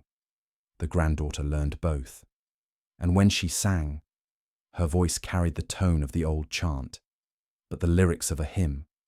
Oneida children now read from English primers. They bowed their heads in pews, but behind their eyes, they carried visions of turtle-shell calendars, of cornmeal offerings, of the stories their elders whispered when the missionary passed by. And still, the standing stone stood, not beneath a longhouse now, but alone, a relic perhaps to the newcomers. But to the Oneida, it pulsed with quiet life, a symbol of continuity, of identity unbroken. A woman named Akinta, now in her twilight years, would visit it in the early hours, long before the bell tolled for morning prayers. She would press her forehead to the stone's surface and whisper the names of those who had gone. She did not speak to the church about these prayers, but she believed both powers could live within her, the cross and the stone. Each represented suffering, each represented hope, each offered a path forward through the dark. The church brought new teachings of forgiveness, of salvation, of a kingdom not of this world. But the Oneida faith had always carried its own gospel, of harmony with the land, of balance, of ancestors who walked beside them still. The two beliefs circled each other like twin fires, sometimes flickering together, sometimes competing for breath, but never fully extinguishing the other. A young preacher named Thomas Dockstater, born of Christian and traditional bloodlines, became the first to transcribe the Lord's Prayer into the Oneida language. Shukwaya tisuhakwa, sewakwewani, satake nahkwa. It was the gospel, in the tongue of the longhouse. It was not surrender, it was transformation. Songs were sung now in harmony, old and new. A child might recite a psalm in English, then sit beside her grandfather as he told the story of Sky Woman falling through the clouds, cradled by geese, placed upon the back of a turtle where the world began. In the wood-carved pews, men and women sat in coats stitched from trade cloth, with moccasins still tied around their feet. Outwardly, the Oneida world had changed, but inside, The rhythm still pulsed. At Christmas, the missionaries preached of Christ's birth, a child wrapped in swaddling cloth, born in a manger. That night, in homes across the village, grandmothers still told the tale of the first fire, of how the Creator gave warmth to the people, not to dominate, but to share. The Oneida saw no contradiction. They saw reflection. Sorrow still flowed, for the land lost, for the language fraying like worn deer hide, for the children who now dreamed in English and forgot the way the stars once told time. But there was also something else, something harder to name, a quiet flame tucked beneath the ash, resilience. Not the kind sung in anthems or carved in monuments, but the kind passed hand to hand, like seed corn saved after a fire. The Oneida had been missionaries once too, long before the gospel arrived. They had carried the great law of peace across forests and rivers, uniting nations with diplomacy, not war. They had known that belief could be a bridge, so when the cross came, they did not bow. They bent, and in bending, they survived. Not unchanged, but not erased. The standing stone still rose from the soil. A child born in 1820 touched its side and asked his father, "Who put this here?" The father smiled, kneeling beside him. "We did," he said, "so we'd remember who we are." Behind them, the church bell rang, and beside it, the wind rustled the pine boughs, as it always had. By the 1820s, the Oneida faced a choice that was not a choice at all: to remain in the lands of their ancestors, lands now carved up by maps and fences, sold in slivers by treaties never honored, or to leave. To journey west, into a land they had never seen, on a trail that promised freedom, but demanded everything else. This was not the first trail they had taken, and it would not be the last. Some called it a migration, others called it exile. But among the Oneida, it became known simply as the splitting. The people are divided. Some chose to stay behind in New York, clinging to the last remnants of the homeland, the last fields near the Mohawk Valley, where corn still grew in patches between white picket fences. Others, families, elders, children, young warriors, gathered what they could and turned their faces west, toward Wisconsin. The journey would not be written in books, it would not be honored in monuments, but it would be remembered in bodies, in bones that ached from snow-packed trails, in fingers blistered from paddling canoes across half-frozen rivers, in the lungs that drew breath through sickness, hunger, and loss. They did not ride in wagons, they walked, and when they could not walk, they built canoes from bark and sinew, the same way their ancestors had, the way the forest had taught them. A mother with an infant strapped to her back carved a paddle by moonlight. Her husband lit a fire with flint and dried moss. A grandmother, too weak to carry her bundle, buried her heirlooms beneath a tree along the trail, whispering prayers over each item before the snow covered it. In these moments, bushcraft was not a skill. It was salvation. Foraging parties moved ahead of the group, digging under snowdrifts for winter roots, cattail, burdock, wild onion. Others hunted quietly, muskrat near stream banks, squirrel with bow and arrow, snowshoe hare snared between birches. When a deer was brought down, it fed the entire camp. Nothing was wasted. The hide became shelter, the sinew, thread, the bones, tools. Fire was their heartbeat. Each night, it was built from what the forest offered: birch bark, pine needles, dry cedar. One elder, Sakoli, carried a pouch of ember moss wrapped in deerskin. A living coal passed from fire to fire, never extinguished, never cold. He called it the flame of the old world. That ember burned from the valleys of New York to the frozen banks of Lake Michigan. But even as they kept the fire alive, the people knew something else was breaking. It wasn't just the terrain that split them. It was the heart. In the fireside silence, you could hear it. Grief, shaped like doubt. Was leaving the land of their ancestors a betrayal? Would the spirits follow them? Could the songs survive so far from the standing stone? Some said yes. Others said nothing. The children asked where they were going. The elders answered, to a place where we can breathe. But there was no certainty in that promise. The Wisconsin Trail was not lined with welcome. The winters came sharp and early. The marshes froze over, cracked beneath their feet. Men died of fever.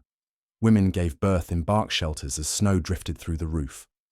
One young girl, no older than 6, was found curled beside her mother, both frozen in sleep. They buried her beneath spruce boughs. A prayer was sung, half in English, half in Oneida. Carry her home. But where was home? Home was no longer a place. It was the people beside you, the stories whispered while waiting for water to boil. It was the old wampum belt wrapped in hide, the beaded pouch passed between generations, the lullaby hummed in the dark. Home became something you carried. When they reached Wisconsin, they did not find ease. They found the forest dense, cold, and unfamiliar. But they knew how to speak to trees. They cleared the land by hand, built shelters with axes passed down from valley to valley, planted corn again, though the soil was different, the rhythm of rain untrustworthy. They learned new rivers, studied the tracks of animals they'd never hunted before, and in the stillness of the new woods, they sang the old songs again. But always, there was the ache of those left behind. The eastern Oneida remained in New York, surrounded by settlers, confined to shrinking parcels. They too fought to hold on to language, to ceremony, to dignity. Letters passed between the branches. Messengers traveled the long trail, carrying news, gifts, and silence. Sometimes the messages were hopeful. Sometimes they were written in mourning. One family had lost 5 members to illness. Another had held a naming ceremony in the old tongue. A young man in Wisconsin had carved a replica of the standing stone and stood it beside the fire. The trail had split the people, but it had not broken them. In time, both the eastern and western Oneida would carve new identities, separate but rooted in the same trunk. They would rebuild schools, revitalize ceremonies, and teach their children how to find the stars again. And in both places, in New York, in Wisconsin, the fire never went out. It flickered, it dimmed, but it endured. Because the Oneida did not walk away from their homeland. They carried it, on their feet, in their breath, in their memory, and they laid it down, piece by piece, wherever the trail ended. They say the nation survived because of fire. But sometimes, fire doesn't roar. Sometimes, it whispers. In the years when the Oneida were watched, measured, and confined, when the government sent agents to record, suppress, and erase, survival did not come with muskets or speeches. It came through the thread, through basketry, through beadwork, through lullabies sung in kitchens and prayers whispered behind closed doors. It came through women. They were not generals. Their names rarely entered treaty logs or battlefield records. But they were keepers of language, of ceremony, of memory. And in their silence, they wove resistance. On the reservations, the tools of tradition were deemed suspicious. Drums were hidden. Ceremonies were disbanded.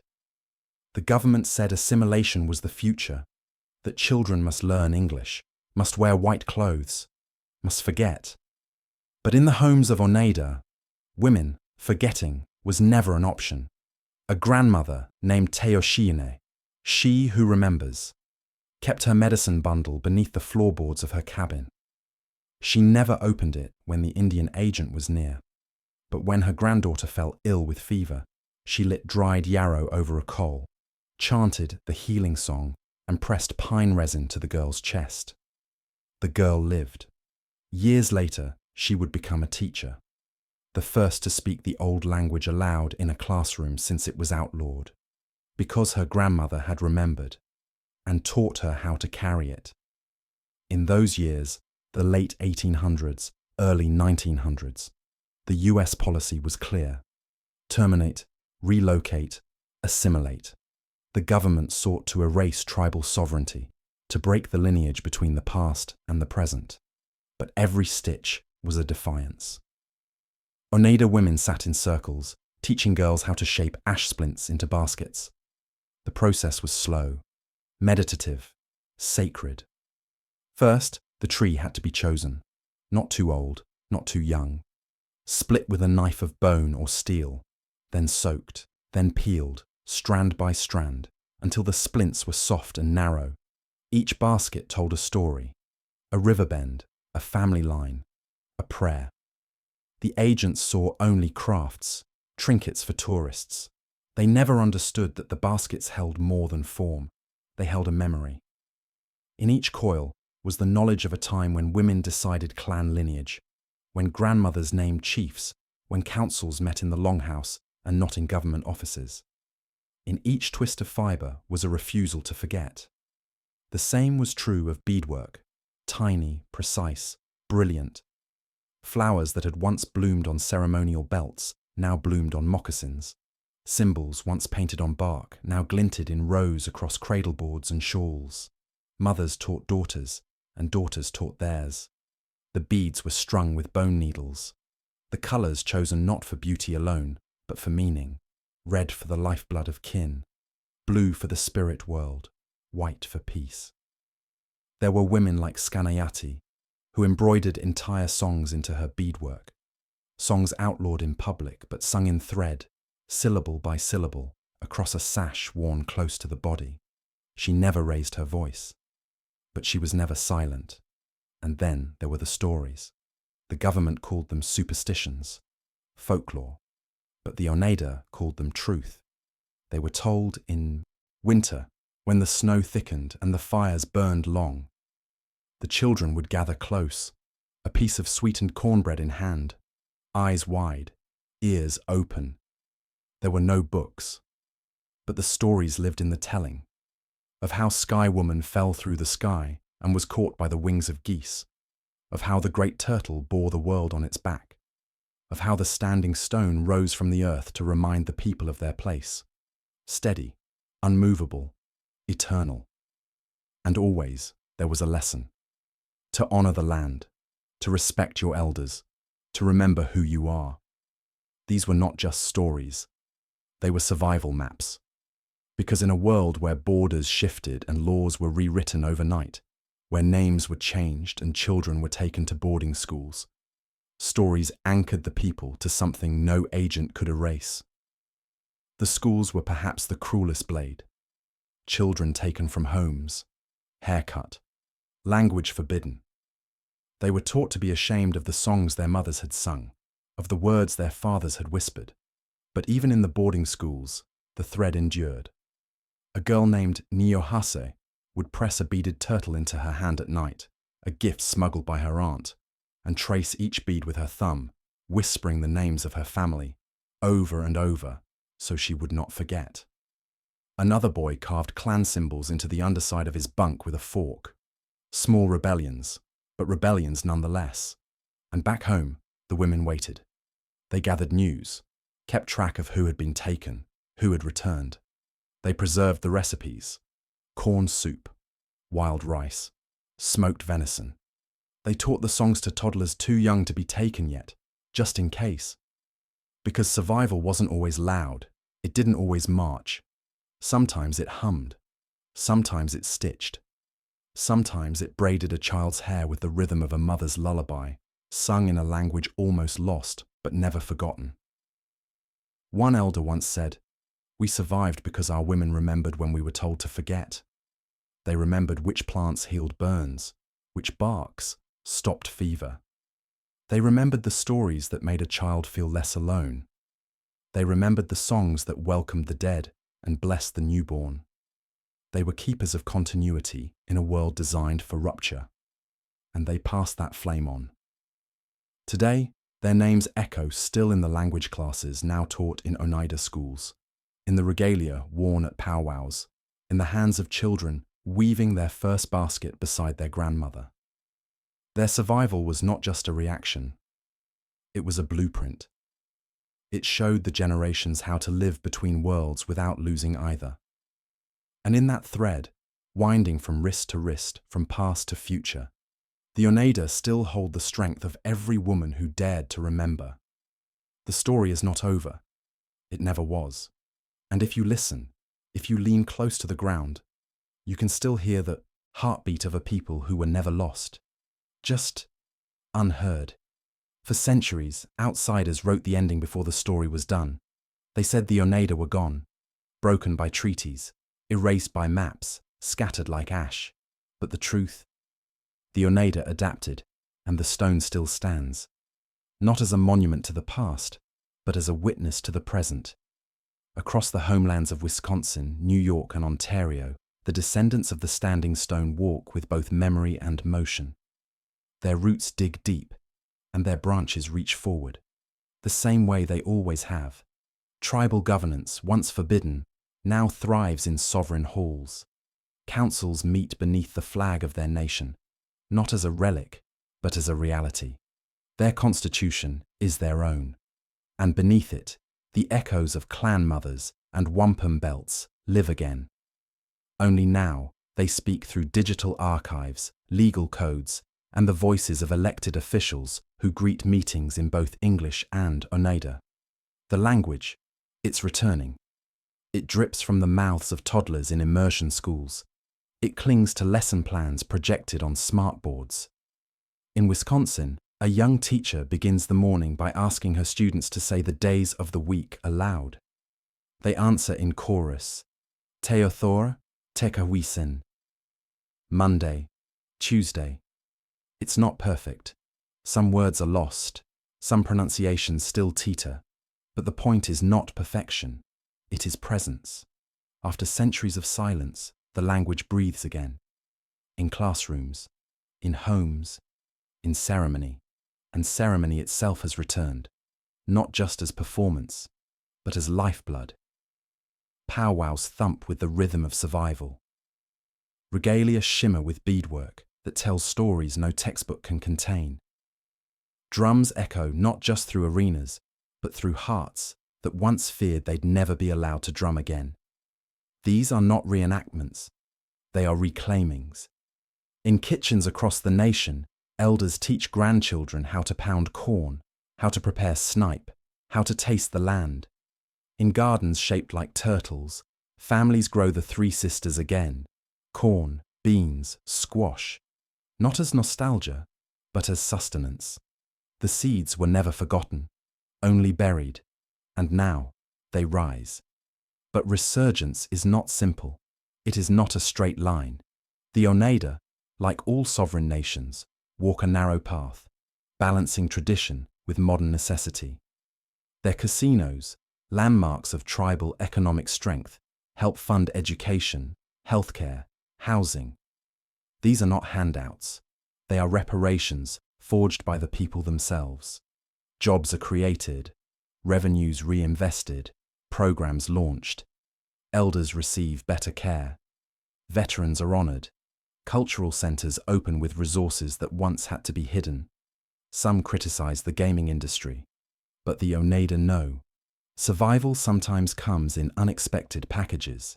They do not forget the times when their only currency was bark, stone, and silence. Now, they've built systems on their terms. They control their narrative, and still, they remember. In quiet corners of Oneida land, the standing stone remains, no longer alone. It is visited, revered, touched by hands that carry smartphones, but also carry songs. A teenager kneels beside it, laying down tobacco, whispering a prayer before heading to a college campus. Another brings her newborn child, tracing the child's fingers over the stone's ridges, saying, "This is where we began. This is where we begin again." The stone does not speak, but it listens. And if it could, it would tell you that the same blood walks here now that once hunted elk through the forests of New York, that once built canoes from elm bark, that once chose corn over conquest, peace over war, not out of weakness, but out of knowing. Knowing that survival is not just about fighting, Sometimes it's about planting. Sometimes it's about remembering. Sometimes it's about showing up, again and again, even when the world refuses to see you. The Oneida were never erased. They were watching, they were weaving, they were surviving in song, in basket, in breath. And now their presence is visible.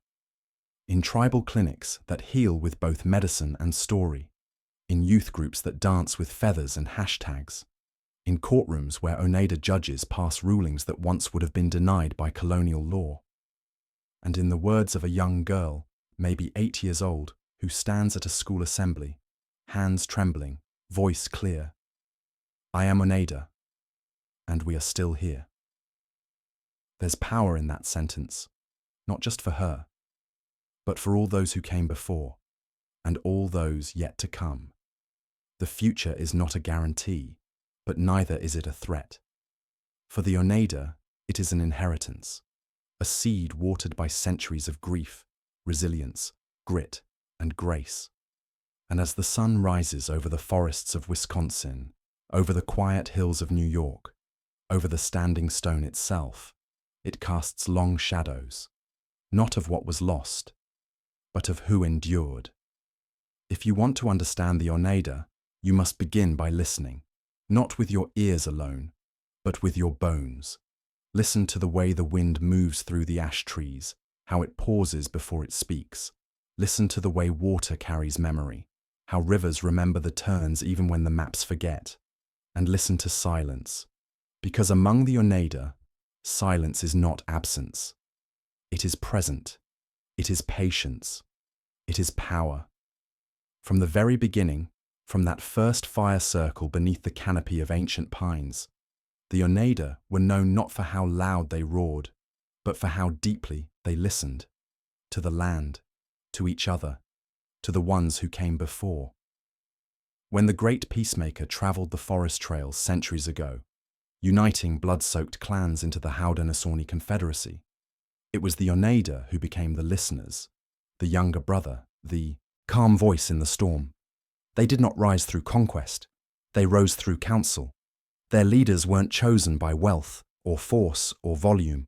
They were chosen by those who listened to the quiet wisdom of mothers, who watched how a man stood in hardship, how he spoke when no one demanded it. This was a strength, measured not by noise, but by presence. And through every fire they've walked since, from the flames of Oriska to the embers of Valley Forge, from treaty tables to boarding schools, that same presence held. There are lessons in that kind of endurance, not just for the Oneida, for all of us, because the world now moves fast, too fast. We scroll instead of speak, we react instead of reflect, we consume instead of connect. But the Oneida remind us that survival, true survival, isn't just about staying alive, it's about staying aligned, with land, with truth, with each other. A child today walks beside the standing stone, the same stone that gave their people their name. They don't speak, they don't take a selfie, they just sit, barefoot, listening. And in that moment, everything their ancestors fought for lives again, not in protest, not in ceremony, but in presence. The stone doesn't speak, but it doesn't need to, because presence remembers, the same way a grandmother remembers the songs of her grandmother and passes them on without writing a single word. The same way a young father teaches his son to fish, not with a rod, but with a net woven from cedar and patience. The same way a teacher pauses in class to say the Oneida word for home and lets it hang in the air long enough for it to land in the heart. Ongwehonwe, the original people, and still here, still rising, still listening.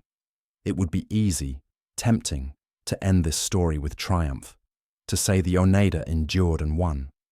But that's not how they would say it. Victory is not in the headlines.